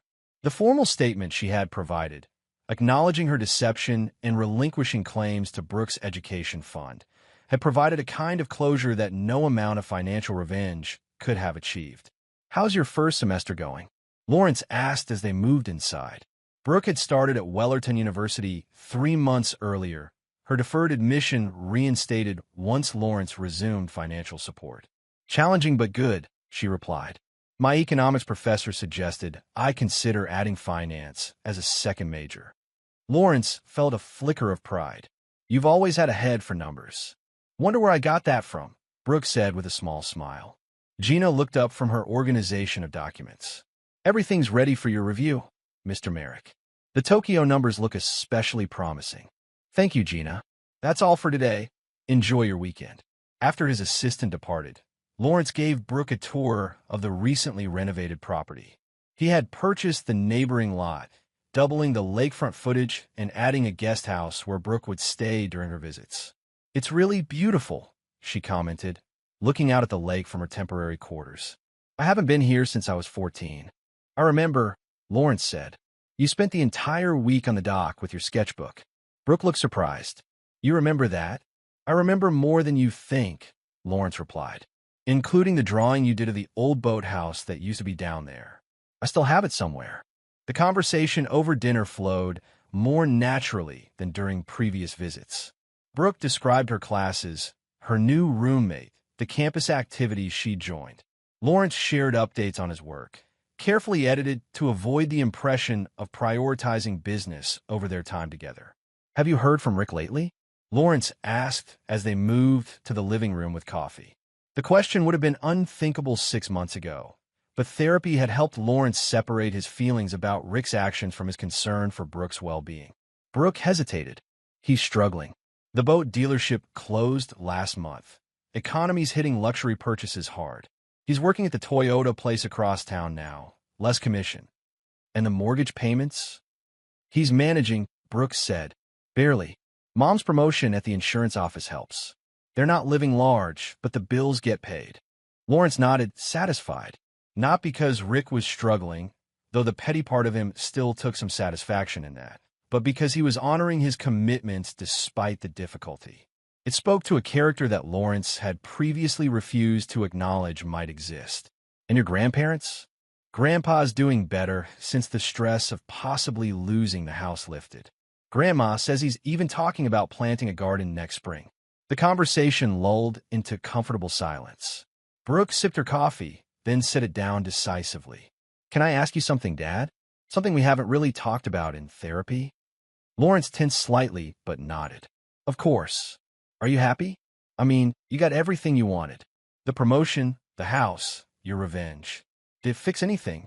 The question cut to the heart of what Lawrence had been contemplating during solitary evenings in this very room. Had his meticulous revenge plan brought him happiness? Had it healed the wound of betrayal? Not in the way I expected, he admitted. The anger kept me functioning when I might have collapsed. The revenge gave me purpose when I felt adrift. But happiness? No, that's come more recently, and from unexpected sources. Like what? Like these weekends, Lawrence said honestly. Getting to know my daughter as the adult she's becoming, rather than the child I remember. Finding meaning in building something rather than tearing it down. Brooke studied him, her expression thoughtful.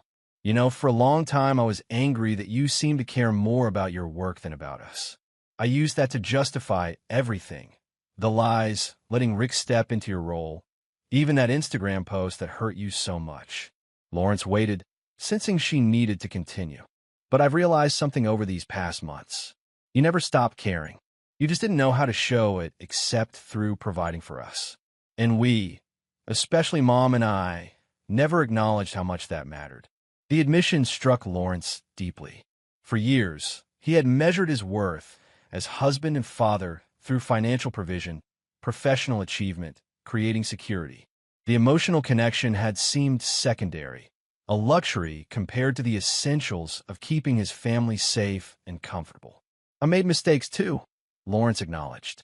I should have been more present, more attuned to what was happening in my own home. Maybe we all got what we deserved, Brooke suggested. Mom and Rick have each other, but they'll struggle financially for years. You got your career success and financial security, but lost your family. And she paused. I learned that loyalty matters, that actions have consequences. And what about now? Lawrence asked. What do we deserve now? Brooke considered this. Maybe a second chance? Not to go back to what was, that's impossible, but to build something new that acknowledges the past without being defined by it. Lawrence thought about the trust fund he had established for Brooke, set to mature when she turned 25. The legal document had been drafted as a contingency, a carrot to ensure her participation in these mandated visits. Now it seemed unnecessary. Their reconnection was happening organically, driven by mutual effort rather than financial incentive. I'd like that, he said simply. The weekend unfolded differently than their previous meetings. They hiked along the lakeshore, Lawrence pointing out properties he'd considered purchasing before settling on this one. Brooke showed him sketches from her art elective, talent Lawrence had never properly appreciated before. They talked about her future plans, his upcoming CEO position, possibilities neither had considered during the dark months of their estrangement. On Sunday afternoon, as Brooke prepared to return to campus, Lawrence handed her an envelope. "What's this?" she asked, pausing in the act of loading her overnight bag into the car. "The trust document," Lawrence explained. "I've had it amended. It's now an irrevocable trust, no longer contingent on our meetings. Whether you choose to continue these weekends or not, the fund will be there when you turn 25. Brooke looked down at the envelope, then back at Lawrence. "I'm going to keep coming, you know. Not for this. I know, Lawrence said, but I wanted you to be sure that you're here by choice, not obligation. After Brooke departed, Lawrence returned to the deck, watching until her car disappeared around the bend in the road. His phone buzzed with an email notification. Ted Blackwell, sending the final transition timeline for Lawrence's CEO ascension. Lawrence glanced at it briefly, then set the phone aside. There would be time for work later. For now, he wanted to sit with the unexpected peace he had found, not in the completion of his revenge, but in its transformation into something more constructive. Diana and Rick would continue their struggles, both financial and otherwise. The consequences of their actions would follow them for years, perhaps decades. Lawrence's targeted revenge had ensured that, but he no longer needed to actively participate in their difficulties to feel vindicated. His own wounds hadn't disappeared entirely. Trust, once broken, could never be fully restored. But the bitter rage that had consumed him for months had mellowed into something more manageable, a scar rather than an open wound. Lawrence Merrick had gotten his revenge. It hadn't played out exactly as he'd planned, with the total destruction of those who had betrayed him. Instead, it had evolved into something more nuanced. Accountability without obliteration, consequences balanced with selective mercy. In the end, Lawrence reflected, true power wasn't found in destroying others, but in deciding when to stop. He had brought Diana, Rick, and Brooke to their knees, and then, from that position of absolute leverage, had chosen a path that allowed for something beyond mere vengeance. Not forgiveness. Lawrence Merrick wasn't capable of that. Not yet, and perhaps not ever. But something adjacent to it. Something that acknowledged the reality that human connections, even damaged ones, were more complex than the balance sheet of emotional debts he had so carefully tabulated. As the sun dipped behind the mountains, casting long shadows across the lake, Lawrence pulled out his phone again and opened Ted's email. Tomorrow he would return to the city, to Meridian's headquarters, to the life he had built from the ashes of personal betrayal. He would continue to excel, to lead, to achieve. But he would do so now with a different understanding of success, one that couldn't be measured solely in stock options or corporate titles or financial retribution. One that included weekend conversations with his daughter and the gradual rebuilding of a relationship he had once thought irretrievably lost. It wasn't the ending he had originally planned in those dark days after discovering Diana's betrayal. It was perhaps something better. And there you have it. Another story comes to an end.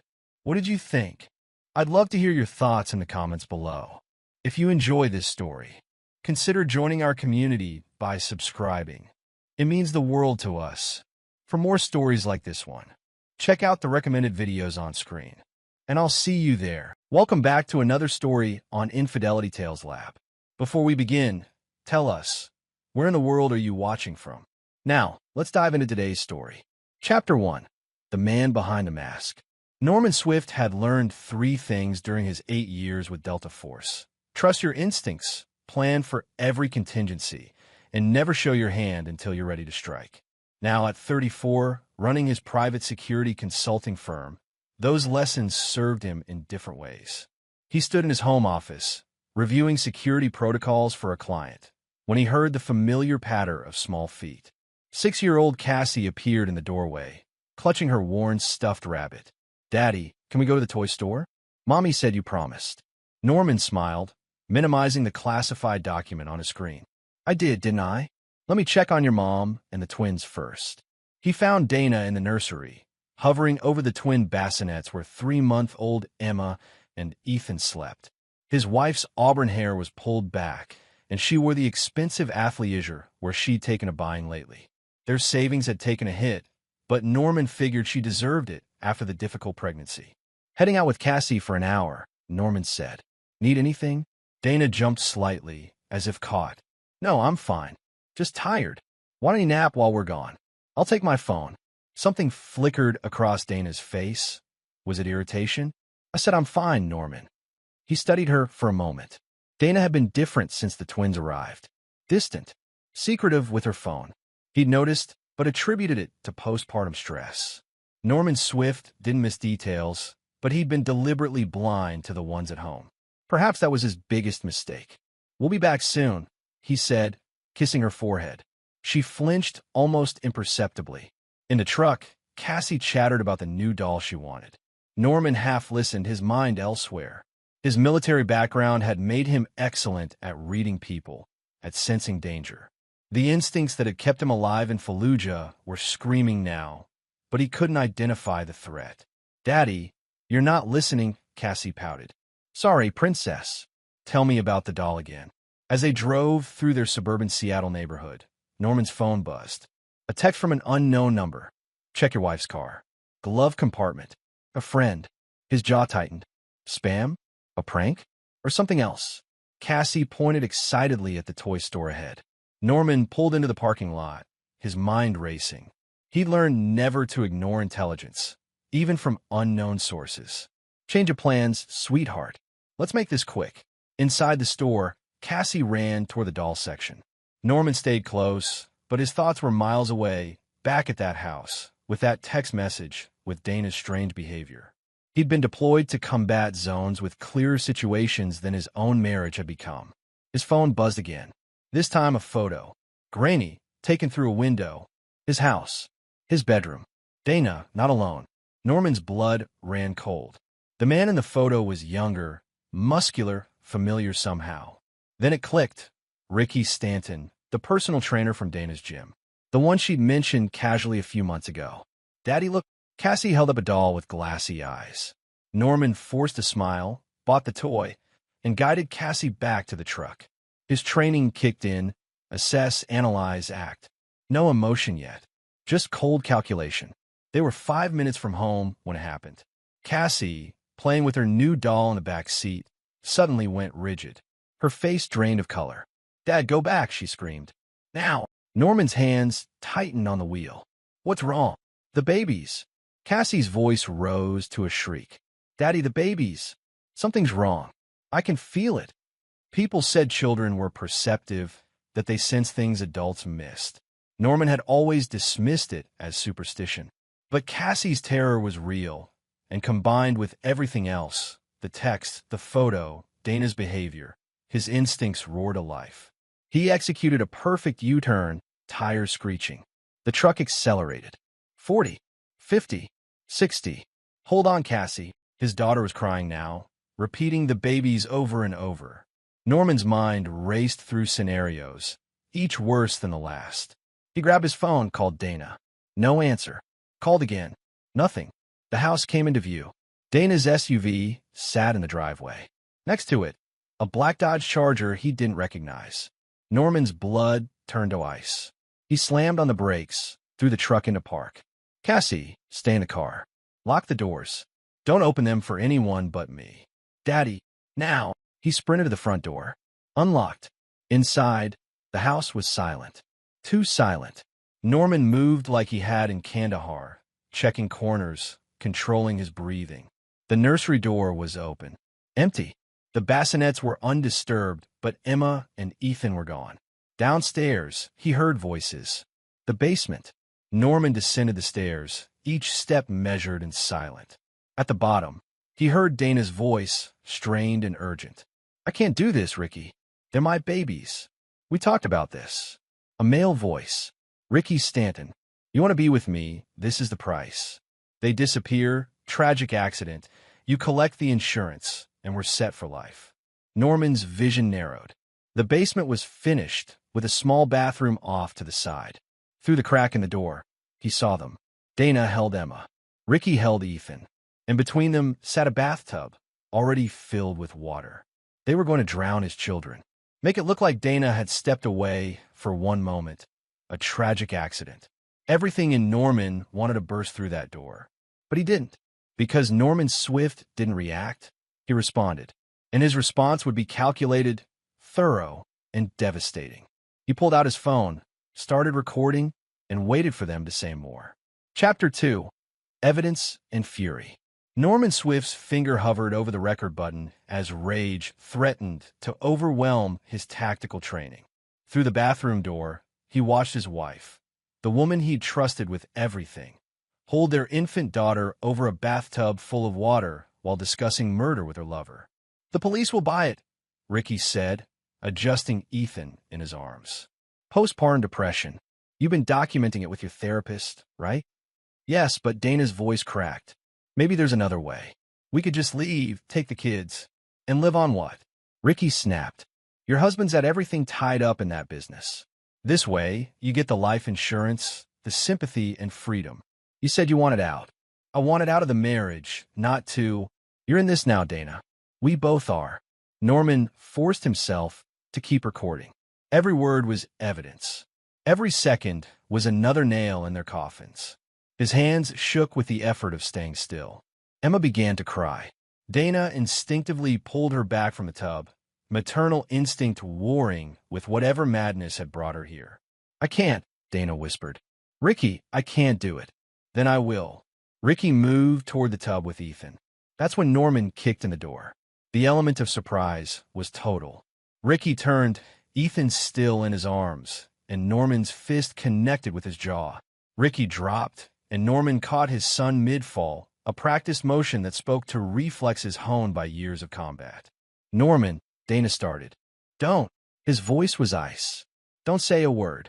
He handed Ethan to his wife, the action purely practical, not trusting, and turned back to Ricky, who was struggling to rise. Norman planted a boot in his chest, pinning him to the tile floor. You're going to lie there. You're going to stay quiet. Because if you move, if you speak, I will show you exactly what 8 years in Delta Force taught me about breaking a human body. Ricky's eyes widened. He'd underestimated the man whose wife he'd seduced, whose children he'd plotted to murder. Norman pulled out his phone, still recording, and called 911. I need police at 4247 Ridgeview Drive. I've just prevented the attempted murder of my infant children. Dana began sobbing. Emma wailed in her arms. Norman, please. I said don't speak. He couldn't look at her. Not yet. If he did, he might do something he'd regret. Instead, he kept his eyes on Ricky, kept his boot firm on the man's chest, and waited. The next hour was a blur of police, paramedics, and social workers. Norman handed over his phone, showed them the recording, explained about the mysterious texts. Detective Miguel Lowe, a weathered man in his 50s, listened carefully. You said you received texts warning you? Lowe asked. From an unknown number. I still don't know who sent them. We'll need to see those. And Mr. Swift, Lowe paused. I need to know if you assaulted Mr. Stanton before or after you had reason to believe your children were in immediate danger. Norman's eyes never wavered. I entered my home and found my children in the arms of an intruder near a filled bathtub. I neutralized the threat to protect my family. Everything else is on that recording. Lowe nodded slowly. Smart man. Stay available. We'll need more statements. They arrested Dana and Ricky. Norman watched his wife, handcuffed, led to a police car. She turned back once, mouth open to speak, but Norman had already turned away. Whatever she had to say, he didn't want to hear it. Cassie waited in the truck with a female officer. When Norman approached, she burst into tears. I knew, Daddy. I knew something was wrong. He pulled her close. You saved them, Princess. Your brother and sister are safe because of you. A caseworker approached. Mr. Swift, we need to do a safety assessment, but given the circumstances and your cooperation, we're comfortable releasing the twins to your care. You'll need to arrange for help. Already done, Norman lied. But it will be done. He'd call in every favor, hire whoever he needed. His children would be safe. By the time he got the twins home, secure the house, and put all 3 children to bed, it was past midnight. Norman sat in his office, adrenaline finally wearing off, and let himself feel. Rage, betrayal, grief for the marriage he'd thought he had. But underneath it all, cold determination. His phone rang. Unknown number. Hello. Norman Swift. A woman's voice, vaguely familiar. We haven't met, but I think we should talk. Who is this? My name is Vanessa Gallagher. I'm Ricky Stanton's ex-wife. And I'm the one who sent you those texts. Norman sat up straight. Why? Because that bastard tried to do the same thing to me 3 years ago. Only back then, I didn't have proof, and no one believed me. I've been watching him ever since, waiting for him to show his pattern again. When I saw him with your wife, I knew history was repeating itself. You have proof? About what he tried to do to you? I have files, documentation, things I've been collecting. And Mr. Swift? There's something else you need to know about Ricky Stanton. He's not just a narcissistic sociopath. He's done this before to other women, other families. Your wife isn't his first target. She's his third. Norman's mind began calculating. I need to see everything you have. Meet me tomorrow. But Mr. Swift? Your wife might have been manipulated, but she still chose to go along with it. Don't let sympathy cloud your judgment. Trust me, Norman said, his voice hard. I have no sympathy left. Chapter 3. The Pattern Revealed. Norman met Vanessa Gallagher at a coffee shop in downtown Seattle, away from his neighborhood. She was in her early 30s, professional-looking, with sharp eyes that had seen too much. Thank you for meeting me, she said, sliding a thick folder across the table. And for not hanging up on me last night. Norman opened the folder. Inside were photographs, documents, newspaper clippings. His blood ran cold as he read. Jessica Martinez, Vanessa said, pointing to the first section. 19. Met Ricky at a gym in Portland. She was married, 2 kids. Within 6 months, she was convinced her husband was abusive. He wasn't. And that she needed to be with Ricky. Her husband died in a convenient hiking accident. Convenient, Norman repeated. Ricky was her alibi, but a few details never added up. The husband was an experienced hiker. The fall didn't match the terrain, but there wasn't enough evidence to charge anyone. Jessica got the life insurance, immediately moved in with Ricky. And you? Vanessa's jaw tightened. I was target number 2. 2021, we were married. I had a daughter from a previous relationship. Ricky was patient, played the doting stepfather. Then I got pregnant with his child, a son. That's when things changed. She pulled out more documents. He started isolating me from my family. Convinced me my ex-husband was dangerous. Then one day, I came home early and caught him trying to smother my daughter with a pillow. She was 5. Norman's fist clenched. He said it was an accident, that she had something over her face, and he was trying to help. But I knew. I filed for divorce, got a restraining order. But when I went to the police about what he'd tried to do, they said it was he said, she said. Not enough evidence. I miscarried our son from stress. Ricky walked away clean. How'd he end up with Dana? I've been tracking him since then. He targets women with assets, with families. Always at the gym, he's a personal trainer, has access to vulnerable people. Your wife fit his pattern. Married to a successful man, multiple children, feeling overwhelmed. He's a predator, Mr. Swift. He finds weakness and exploits it. Norman studied the files. You said Jessica Martinez's husband died. Are you suggesting? I'm suggesting Ricky is very good at making murder look like accidents. And I'm suggesting your wife was being groomed to help him do it again. She's still responsible. Absolutely. But understanding his method might help you deal with the situation. Norman looked up. What do you want from me? Vanessa leaned forward. Justice. Real justice. The legal system failed me. It failed Jessica Martinez's husband. I've spent 3 years building this case, but I can't get anyone to listen. You have evidence. You have that recording. But Mr. Swift, you need to know. Ricky's father is Judge Walter Stanton, King County Superior Court. That's why he's gotten away with this for so long. The pieces clicked into place. Connected. Very. And if you're not careful, your evidence might disappear, your recording might become inadmissible, and Ricky might walk. Norman's Delta Force training had taught him that sometimes the enemy had advantages: terrain, numbers, intelligence. The key was turning those advantages against them. Judge Walter Stanton thought his son was protected. That was about to become his greatest vulnerability. Ms. Gallagher, can I keep these files? They're copies. Everything's backed up in 3 locations. Smart. One more question. How did you get my number? How were you watching my house? I hired a private investigator 6 months ago when I spotted Ricky with your wife at the gym. I've been documenting everything. The PI is former Seattle PD, retired clean.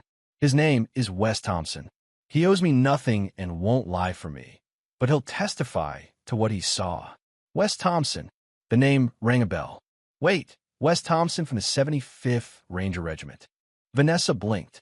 You know him? We served together in Afghanistan. Small world. Or fate, Vanessa said. Will you help me take Ricky down? Really down, not just slap on the wrist down. Norman thought about his children, about Dana's betrayal, about Ricky's pattern of destruction. He thought about the recording he'd made, about evidence and legal proceedings, and the possibility that somehow, some way, Ricky might slip through the cracks. Then he thought about what he was really good at: strategy, planning, execution. Yes, he said, but not through the courts alone. They'll charge him, try him, but with his father's influence? He might get a plea deal, reduced sentence. 5 to 10 years, maybe. Out in 3 with good behavior. What are you suggesting? Norman's eyes were cold. I'm suggesting we ensure he faces real consequences. Legal ones, yes, but also personal ones. The kind that stick. I'm listening. First, I need to talk to Wes. Then I need you to introduce me to Jessica Martinez, if she's willing. I want to know everything about how Ricky operates. Every detail. Every pattern. She's willing. She's been waiting for someone to stop him. Good. Because I'm not just going to stop him, Ms. Gallagher. I'm going to dismantle him. His reputation, his freedom, his protection, his future. Everything he's built his life on. When I'm done, Ricky Stanton won't just be in prison. He'll be a cautionary tale. Vanessa smiled for the first time. I was hoping you'd say that. One condition, Norman said. Everything we do stays legal. I won't let him turn me into a criminal.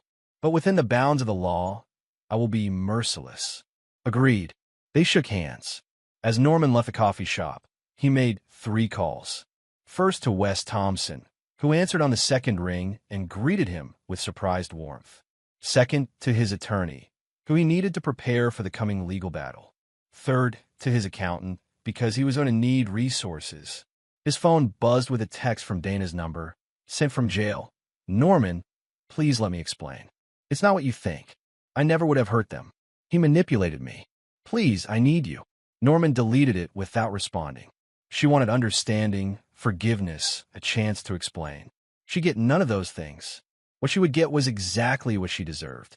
At home, his mother-in-law, Margie Nicholson, had arrived to help with the children. She was pale, shocked by her daughter's arrest. Norman, I don't understand. Neither do I, Margie. But right now, I need help with the kids. Can you do that? Of course. Dana says. I don't care what Dana says. Margie flinched. She's still my daughter. And Emma, Ethan, and Cassie are mine. They're my priority. If you can't accept that, I'll find someone else. She nodded slowly. I understand. Norman went to the nursery, where the twins slept peacefully, unaware of how close they'd come to death. Cassie appeared in the doorway. Is Mommy coming home? No, Princess. Not for a long time. Good, Cassie said, with the brutal honesty of a 6-year-old. I don't want her here. She was going to hurt Emma and Ethan. Norman pulled her close. You're very brave and very smart. Will we be okay? Yes, Norman said, and he meant it. We'll be better than okay. I promise. That night, after the children were asleep, Norman sat in his office and began planning. He had 3 objectives: ensure Ricky and Dana faced maximum legal consequences, expose Judge Stanton's corruption, and protect any future victims from Ricky's pattern. He opened his laptop and began typing. By dawn, he had a strategy. It was comprehensive, ruthless, and entirely legal. Ricky Stanton had made one critical mistake. He'd targeted a man who understood warfare. And Norman Swift never lost a battle he'd properly prepared for. Chapter 4, Building the Arsenal. Wes Thompson arrived at Norman's house at 8 a.m., carrying 3 boxes of files and a laptop. He was older now, grayer, but still had the bearing of a ranger. The 2 men embraced. Didn't expect to be working together again, Wes said. Especially not like this. Neither did I. Show me what you've got. They spent the morning in Norman's office, going through surveillance footage, photographs, financial records. Wes had been thorough. I started watching Ricky 6 months ago when Vanessa hired me, Wes explained. I didn't know you then. Didn't make the connection until she mentioned your name. Here's what I found. The evidence was damning. Ricky had been meeting Dana at a motel twice a week for 3 months. He convinced her to take out $1 million life insurance policy on the twins, with Dana as the beneficiary. He'd researched drowning accidents, visited websites about postpartum depression, created a digital trail that would support their cover story. He's methodical, Norman observed, like a serial killer planning his next hit. Because that's what he is, Norman. The law might not call it that, but he's killed before, and he was about to do it again. Norman pulled up Dana's phone records. He'd gotten a court order for them that morning. Look at this. Ricky called her 17 times the day before yesterday. The day I caught them. Pressure. Making sure she was committed. Or scared she'd back out. Norman leaned back. What do we know about Judge Stanton? Wes's expression darkened. Walter Stanton has been covering for his son for a decade. Not just the murder attempts, smaller things too. DUIs that vanished, assault charges that got dropped. He's untouchable because of his position. Everyone's touchable if you know where to press. What are you thinking? Norman pulled up a file on his laptop. I've been doing my own research. Judge Stanton has been involved in several cases where he showed unusual leniency to defendants with certain characteristics. Rich families, connected lawyers, similar socioeconomic background to his own. Corrupt or biased. Either way, it's a pattern.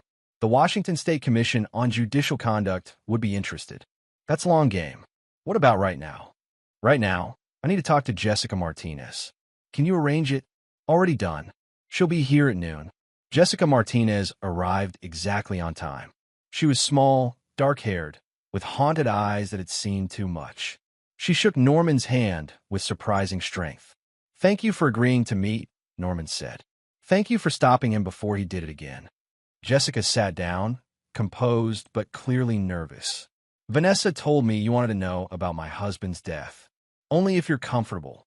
I'm not comfortable, but I'm ready. She pulled out her own folder. My husband, Carlos, died on Mount Rainier in 2019. Official verdict, accidental fall. But Carlos had climbed that mountain a dozen times. He knew every trail, every dangerous spot. You think Ricky pushed him? I know he did. Carlos went up with Ricky. They'd become friends, or so I thought. Ricky convinced me that Carlos and I needed time apart, that Carlos was too controlling. None of it was true, but I was lonely, vulnerable after our second child, and Ricky was persuasive. What evidence do you have? Carlos's climbing gear was tampered with. Not obviously, but I had it examined by an expert after the fact. The carabiner showed signs of intentional weakening. It would hold for most of the climb, then fail at a critical moment. Norman's jaw tightened. You took this to the police? They said it was inconclusive. Could have been wear and tear. Could have been manufacturing defect. Carlos had bought the gear 6 months earlier. But I know Ricky had access to it. He'd been to our house dozens of times. Where's the gear now? In a storage unit. I couldn't bear to throw it away, and I couldn't keep it in my house. Jessica, would you be willing to let me have it examined by a different expert? Someone with military forensics experience. She nodded. Anything that helps. After Jessica left, Norman made a call to a former Army CID investigator, Brian Hansen, who now ran a private forensics lab in Tacoma. Brian, I need you to examine some climbing equipment, looking for signs of sabotage, and I need analysis that will hold up in court. For the Swift case, I saw it on the news. I'm in. The pieces were assembling. Norman had evidence of Ricky's pattern, documentation of Judge Stanton's bias, and now potentially physical proof of murder in the Carlos Martinez case. His phone rang. Detective Lowe, Mr. Swift, we need to talk about your wife's statement. I'm not interested in what Dana has to say. You should be. She's claiming coercion. Says Ricky threatened her, that she was going to back out at the last minute, that she never would have actually hurt the children. Norman's laugh was bitter. She was holding my daughter over a bathtub. She took out insurance policies. She lied to me for months. I believe you. But her attorney is good, and she's playing the victim angle hard. Postpartum depression, psychological abuse, fear of Ricky. She might get a deal. Not if I have anything to say about it. That's what I'm calling about. The prosecutor wants to meet with you. They're considering their charges, and your input matters. Set up. Norman met with Assistant District Attorney Tyler Turner the next day. Turner was young, ambitious, and honest, a rare combination. Mr. Swift, I'll be direct, Turner said. We have enough to convict Ricky Stanton on attempted murder, conspiracy, and a dozen other charges. He's going away for a long time. And Dana? That's more complicated. Her attorney is arguing diminished capacity, coercion, postpartum psychosis. A jury might be sympathetic. She plotted to murder our children. I know, but proving she would have gone through with it without Ricky's influence is difficult. The recording shows hesitation. Norman leaned forward.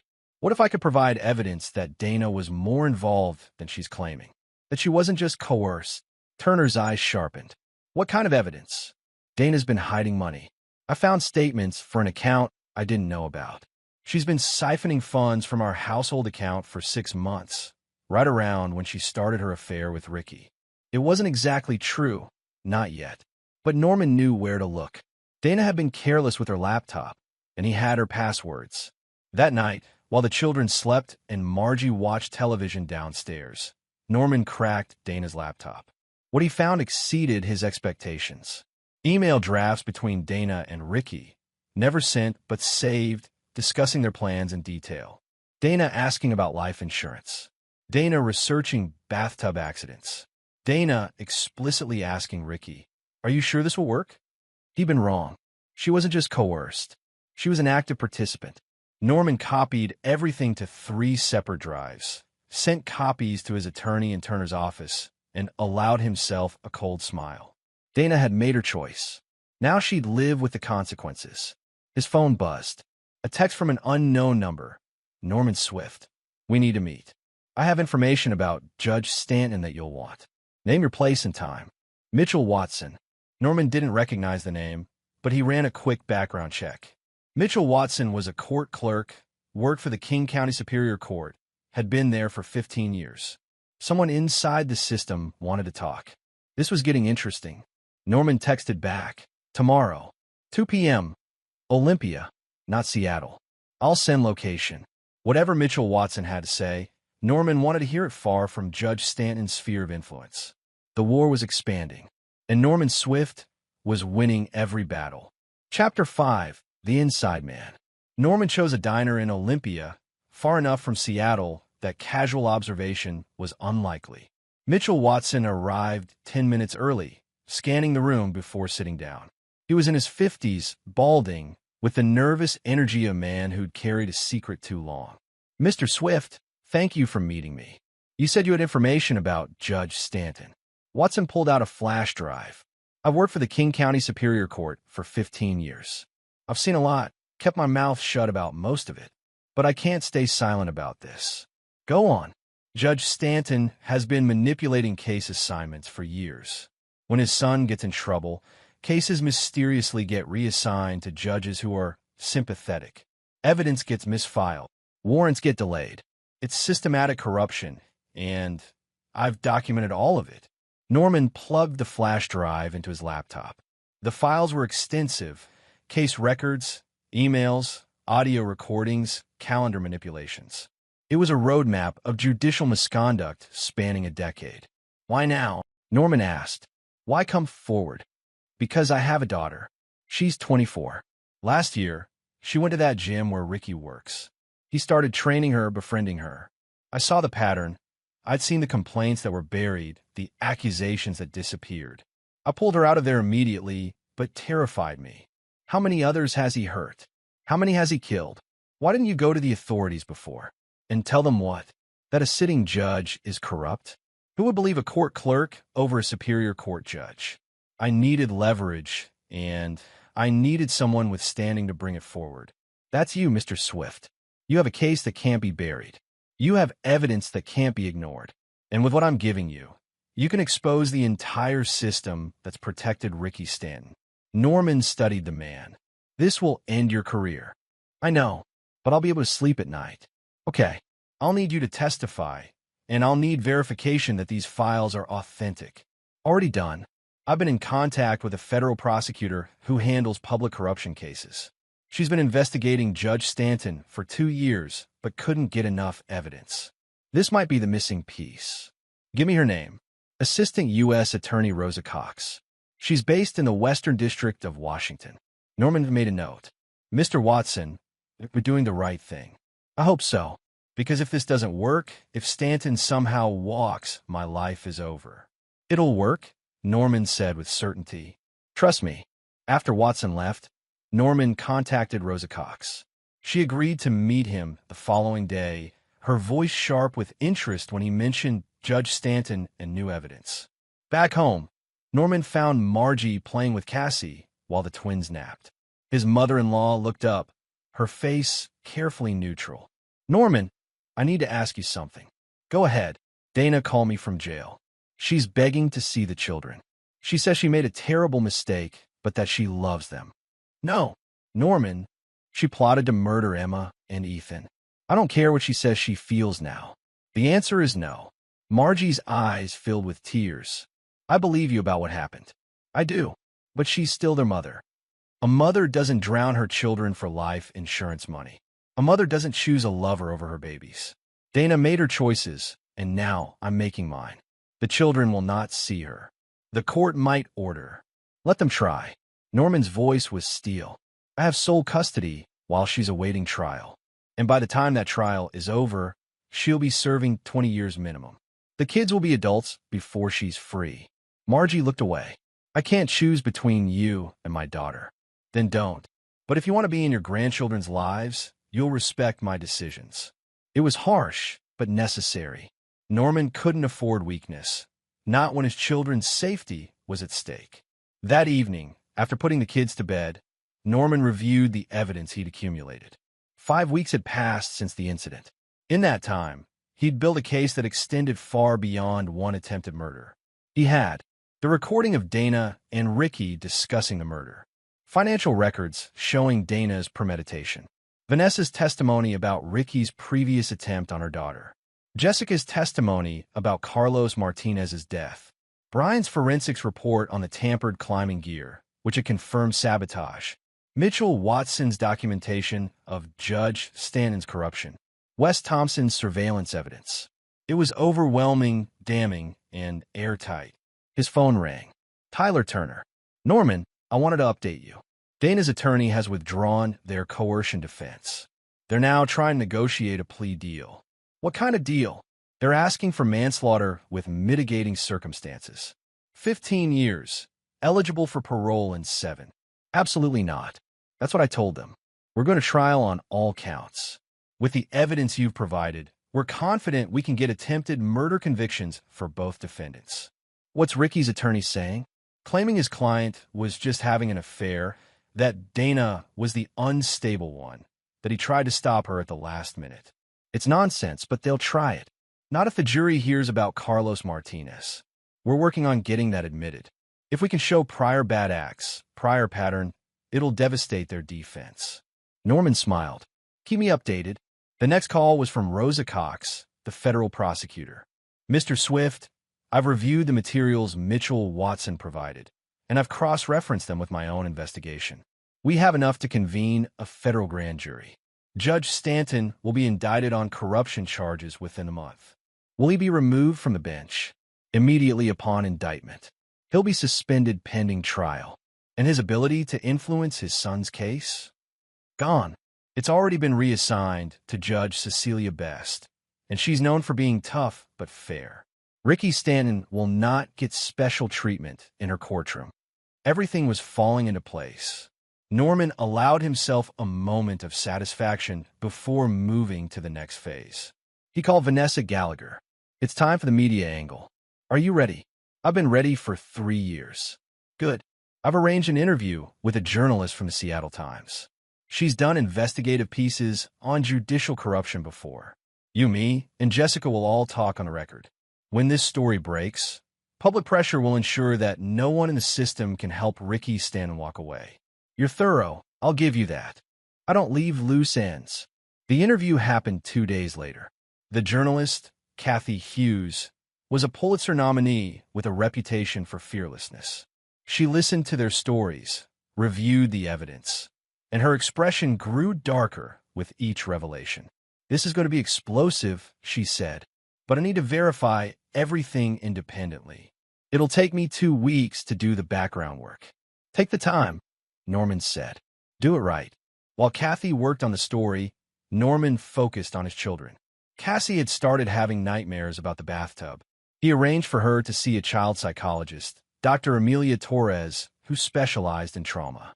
"Your daughter is remarkably resilient," Dr. Torres told him after the third session. "But she needs to know she's safe, that she did nothing wrong, and that you're not going anywhere." She knows that. Does she? Children internalize things differently than adults. She might blame herself for not warning you sooner, for not preventing it entirely. Norman felt a pang of guilt. He'd been so focused on revenge that he hadn't fully considered Cassie's emotional state. That night, he sat with her before bed. "Princess, I want you to know something. What happened wasn't your fault. You saved Emma and Ethan. You're a hero, but I almost didn't say anything.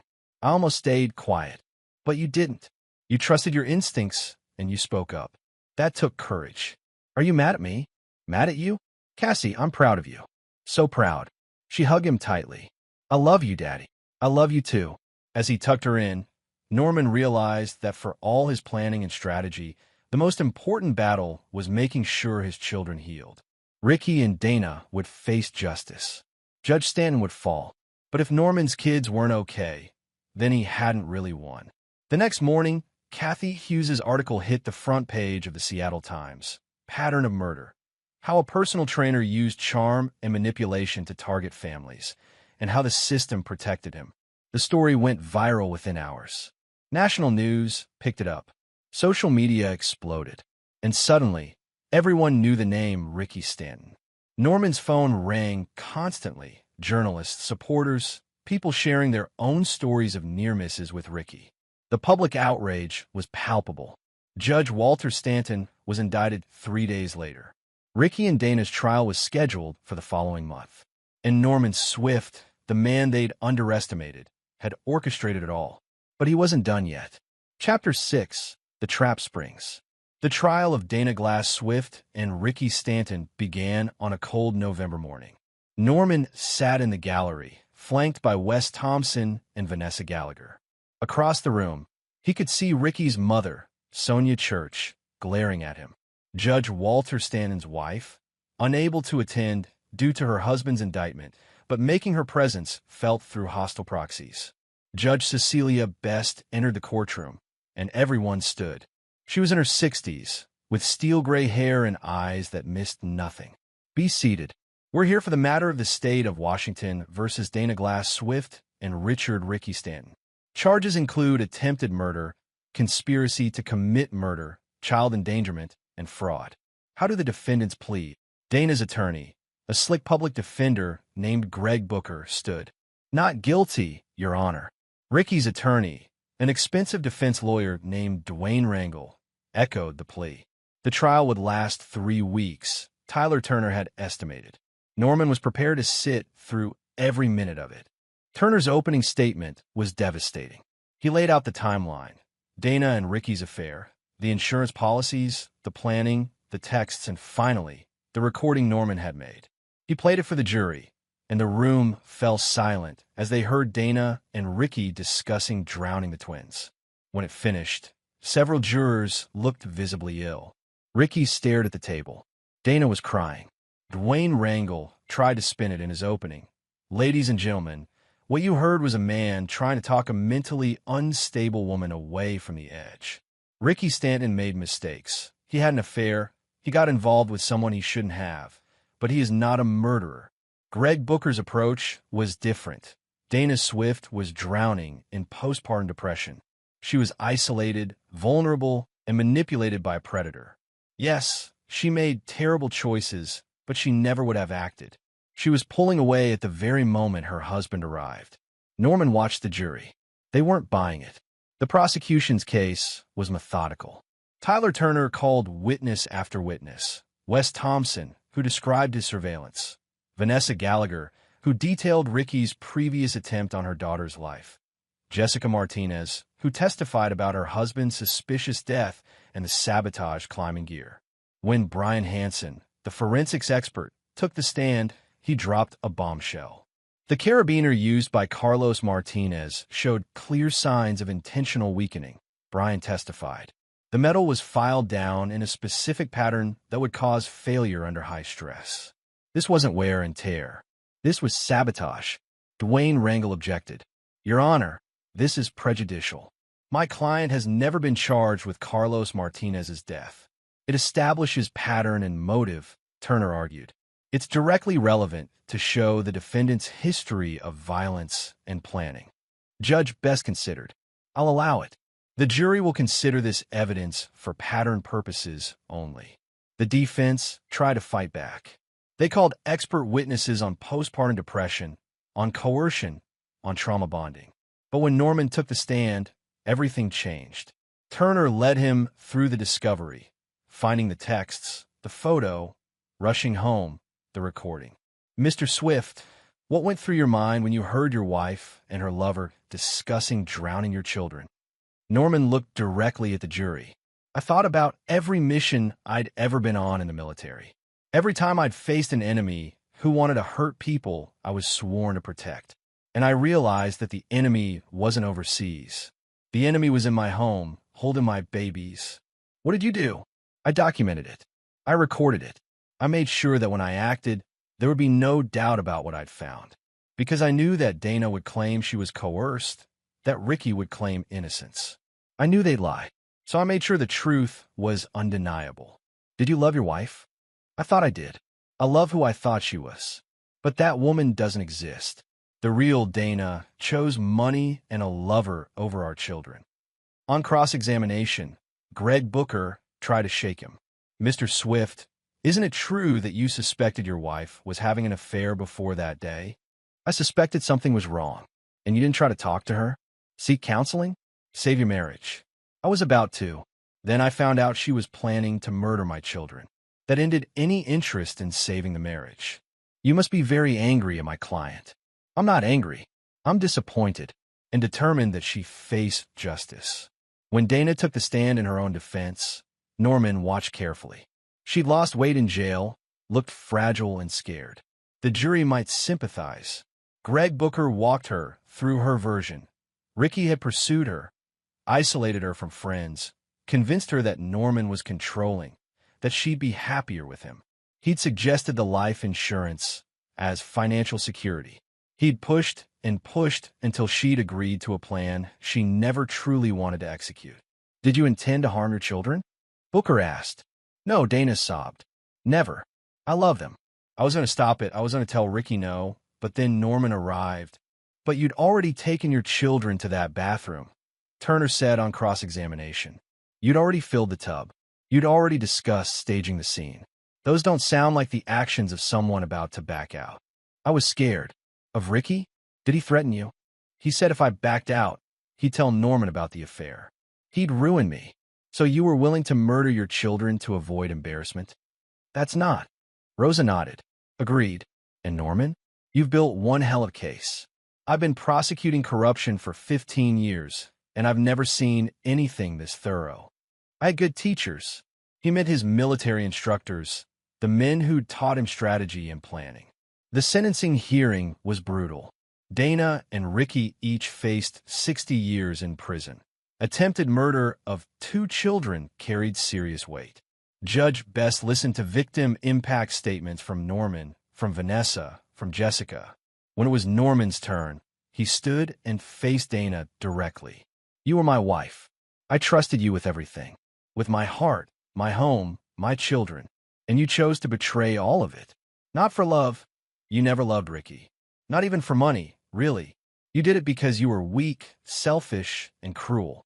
My children will grow up without a mother because of your choices. And that's something you'll have to live with for the next 60 years. Dana tried to speak, but her sobs drowned out the words. Judge Best sentenced Dana to 40 years, eligible for parole in 30. Ricky got 60 years with no possibility of parole for 50. The additional charges related to Carlos Martinez's death, which the district attorney had filed based on the evidence, made his sentence harsher. Norman walked out of the courthouse to a crowd of reporters. He gave a brief statement. Justice was served today. My children are safe, and the people who try to harm them will spend the rest of their lives in prison. That's all I have to say. But it wasn't all. Because that night, Norman received a call from Sonia Church, Ricky's mother. You destroyed my son, she hissed. He was a good boy before he met your whore wife. Your son is a serial killer who murdered Carlos Martinez and attempted to murder my children. He's exactly where he belongs. My husband will appeal. He'll get Ricky out. Your husband is going to federal prison. And when he does, every corrupt decision he ever made will be investigated. Everyone he helped will face real justice, including your son. She hung up on him. Norman smiled. The war was won, but the cleanup had just begun. Chapter 7. Dismantling the Empire. 2 months after the sentencing, Norman sat across from Rosa Cox in a secure federal building. Between them lay hundreds of pages of documents. Every case Judge Walter Stanton had presided over in the past 10 years. We've identified 47 cases with irregularities, Rosa said. Dismissed charges that shouldn't have been dismissed, sentences that were inappropriately lenient, evidence that mysteriously went missing. And that's just what we've found so far. How many lives did he ruin by letting criminals walk? We're still calculating. But there are at least a dozen violent offenders who should still be in prison, who got out early because of Stanton's intervention. Some have reoffended. Norman's jaw tightened. What's the timeline for his trial? We go to court in 3 weeks. He's fighting it hard, hired the best attorneys money can buy, but with Mitchell Watson's testimony and the documentary evidence, it's solid. I want to testify. You're already on the witness list. But Norman, you need to be prepared. His attorneys will go after you. They'll try to paint you as vindictive, as a man seeking revenge who manufactured evidence against an innocent judge. Let them try. Rosa studied him. You've changed. When this started, you were a man in shock, dealing with betrayal. Now you're cold, focused, maybe too focused. Norman leaned back. You know what I learned in the military, Rosa? That evil exists. That some people are genuinely bad, not misunderstood or troubled or victims themselves. Just bad. And when you're fighting evil, you don't hold back. You destroy it completely, or it comes back to hurt someone else. Is that what this is? Destroying evil. It's protecting the next victim. Ricky Stanton would have moved on from Dana eventually, found another vulnerable woman, planned another murder. Judge Stanton would have kept protecting criminals, kept corrupting the system. I'm not just getting revenge. I'm preventing future harm. Rosa nodded slowly. Then let's finish this. The trial of Judge Walter Stanton was everything Norman expected. Brutal, public, and damning. The prosecution laid out years of corruption in excruciating detail. Mitchell Watson testified for 3 days, walking the jury through case after case of manipulation. Judge Stanton would call me into his chambers. Mitchell testified. He'd ask about case files, about scheduling, about which judges were handling which cases. Then, mysteriously, cases involving his son or his son's friends would get reassigned. Evidence would be misplaced in the clerk's office. Discovery deadlines would be extended indefinitely. Did you comply with these requests? Rosa asked. At first, I didn't realize what was happening. Later, when I understood, I felt trapped. He was a superior court judge. I was a clerk. Who would believe me? What changed? His son almost killed 3 babies. That's when I realized my silence was costing lives. When Norman took the stand, Stanton's lead attorney, Les Garrett, came at him aggressively. Mr. Swift, you have a vendetta against my client, don't you? I have a commitment to justice. You blame Judge Stanton for his son's actions. I blame Judge Stanton for enabling his son's actions, for creating a system where Ricky believed he was untouchable, for corrupting the court to protect a murderer. You have no evidence Judge Stanton knew about his son's crimes. I have evidence that he systematically protected his son from consequences for a decade. Whether he knew about the murders specifically doesn't matter. He knew his son was dangerous, and he kept setting him free. The jury convicted Walter Stanton on 14 counts of corruption, obstruction of justice, and abuse of power. His sentence, 20 years federal prison, with forfeiture of his pension and permanent disbarment. Norman watched as they led the disgraced judge away in handcuffs. Sonia Church screamed from the gallery. Security removed her. But Norman's work still wasn't done. He'd been contacted by the Washington State Bar Association, by the Innocence Project, by victims' rights groups. They wanted his help reviewing cases, identifying other victims of the stand and corruption, ensuring that justice was retroactively applied. Norman agreed to all of it. He also started a foundation, the Carlos Martinez Memorial Fund, dedicated to supporting families of murder victims and funding investigation into cold cases. Jessica Martinez joined the board. So did Vanessa Gallagher. "You're doing more than just getting revenge," Vanessa said at their first board meeting. "You're building something positive." "Revenge was never the point," Norman replied. "Justice was. And justice doesn't end with a trial." 6 months after the sentencing, Norman received a letter from Dana. He almost threw it away unopened, but curiosity won. "Norman, I know you'll never forgive me. I don't deserve forgiveness. But I need you to know that every day in here, I think about what I almost did. What I did do, the betrayal, the lies, the unforgivable plan. You were right about Ricky. He manipulated me, but I let myself be manipulated because some part of me wanted what he offered. Escape, excitement, a different life. I was selfish and stupid and cruel. I don't expect you to show this to the kids. They shouldn't know their mother was a monster. But someday, if they ask about me, tell them I love them. Even at the end, even in that bathroom, some part of me loved them. It just wasn't enough to overcome the terrible person I'd become. I hope you find someone worthy of you. Someone who sees what I was too blind to see. That you're a good man, a good father, and the kind of person who fights for what's right even when it costs him everything. I'm sorry isn't enough, but I'm sorry anyway. Dana." Norman read it twice, then filed it away. Maybe someday the kids would want to see it. Maybe not. He'd let them decide when they were old enough. His phone rang. "Tyler Turner." "Norman, thought you'd want to know. The district attorney is reopening the Carlos Martinez case based on the evidence from Ricky's trial. They're charging him with first-degree murder. Even though he's already serving life, Jessica deserves that vindication." "Good. She deserves justice. You know, when this started, I thought it was just another domestic incident. Awful, but contained. Instead, you turned it into the biggest corruption case in state history. I just followed the evidence. You did more than that. You dismantled an entire criminal enterprise. How does that feel?" Norman looked around his office, at the photos of his children, at the commendations from victims' groups, at the newspaper clippings documenting the fall of the Stanton family. "It feels like I did my job," he said. "Protected my family and made sure others would be protected too." But late at night, when the house was quiet and the children slept, Norman sometimes wondered if he'd gone too far. If he'd become too cold, too focused on destruction. Then he'd check on Emma and Ethan in their cribs, watch them breathe peacefully, and remember how close they'd come to dying. And he knew he'd done exactly what needed to be done. No more and no less. Chapter 8. Echoes and Aftermath. 1 year after the trial, Norman stood in his backyard watching Cassie push her younger siblings on the swing set.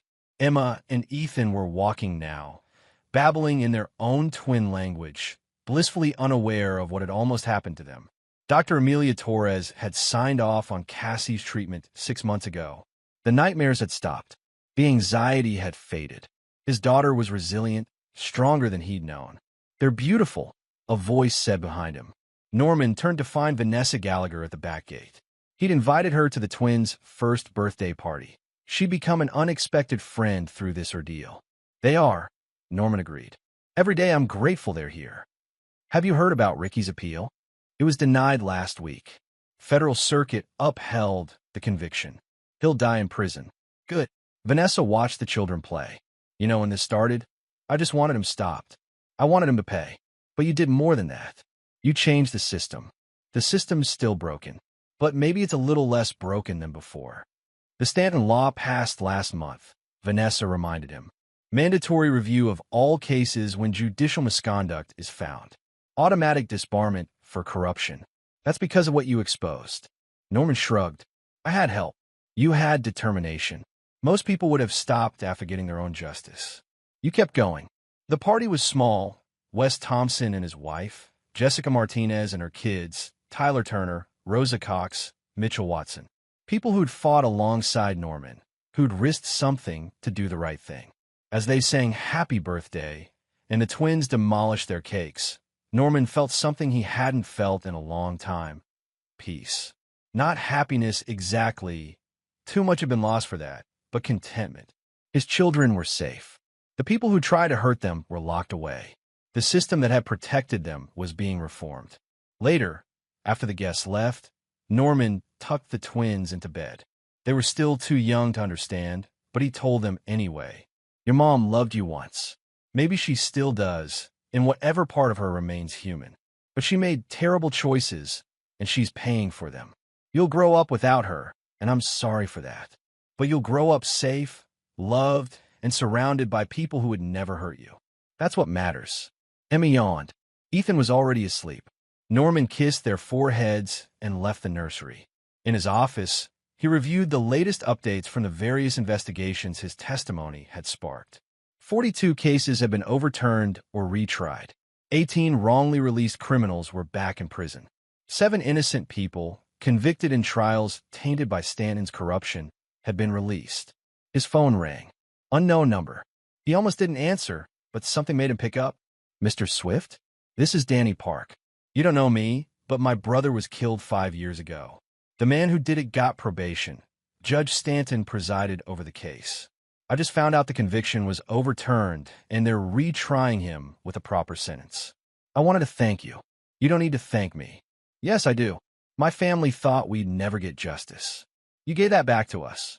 After Danny Park hung up, Norman sat in silence. This was why he'd pushed so hard, gone so far. Not for revenge. That would have been satisfied with Dana and Ricky's convictions. But for this, for families like Danny Parks who'd been failed by a corrupt system, who'd been told that their pain didn't matter, who'd given up hope. A knock at his office door. Cassie stood there in her pajamas. Can't sleep, princess? I had a question, Daddy. Okay. Are you sad? About Mommy? Norman considered lying, giving her a simple answer. But Cassie deserved truth. I'm sad about who she could have been, about the family we could have had. But I'm not sad about the choices I made. I make them all again to keep you and your brother and sister safe. I don't miss her, Cassie said quietly. Is that bad? No, baby. It's honest. Maybe someday you'll feel differently. Maybe you won't. Either way is okay. She climbed into his lap, something she hadn't done in months. I'm glad you're my dad. I'm glad you're my daughter. After tucking Cassie back into bed, Norman returned to his office and opened his laptop. He'd been contacted by a publisher interested in his story, not for the money, but for the platform. The account of how one man had exposed systemic corruption could help others recognize the warning signs, could give victims hope. He started typing, "My name is Norman Swift, and this is how I learned that the enemy isn't always overseas." 3 hours later, he had 20 pages. The words flowed easier than he expected. Maybe because it wasn't about him. It was about the warning signs he'd missed, the system failures that had enabled a predator, the importance of documentation and persistence. A text from Wes Thompson. Good party. The kids are lucky to have you. Here's some time this week. Norman replied, Thursday works. Thanks for everything. Another text, this one from Rosa Cox. FYI, federal investigation expanding to other King County judges. Your case opened a lot of doors. Prepare for more subpoenas. Always happy to help, Norman wrote back. He closed his laptop and walked through the quiet house, checking locks, setting the alarm, ensuring his family was secure. These nightly rituals had become sacred, proof that he could protect what mattered. In the twins' room, he watched them sleep. Emma had kicked off her blanket. He tucked it back around her. Ethan clutched his stuffed bear, peaceful and innocent. You'll never remember any of this, Norman whispered. You'll grow up thinking your mom just wasn't around, that she made bad choices. You won't remember that day in the basement, won't remember how close you came to not being here. That's good. That's how it should be. He thought about Dana's letter, still filed away in his desk. Maybe when they were adults, he'd show them. Or maybe he'd burn it. He hadn't decided yet. In his bedroom, Norman lay awake for a while, staring at the ceiling. He'd done what he set out to do. Protected his children, exposed corruption, ensured justice. But the cost had been steep, his marriage destroyed, his faith in people shaken, a year of his life consumed by legal battles and investigations. Was it worth it? He thought about Danny Park's phone call, about the 7 innocent people freed from prison, about Vanessa's daughter, who'd been saved from becoming Ricky's next victim. About Emma and Ethan, asleep down the hall because he'd acted quickly enough. Yes, it was worth it. Norman closed his eyes and slept dreamlessly for the first time in months. Chapter 9. The Final Pieces. 2 years after the trial, Norman stood in a conference room at the Seattle Times building. Kathy Hughes had just finished reading his manuscript, all 300 pages of it. "This is powerful," she said. "Raw, honest, and incredibly detailed. But you're aware this will make you very public, right? Everyone will know your story. That's the point. If even one person reads this and recognizes the warning signs in their own life, if one person realizes they're being manipulated by a predator, it's worth it."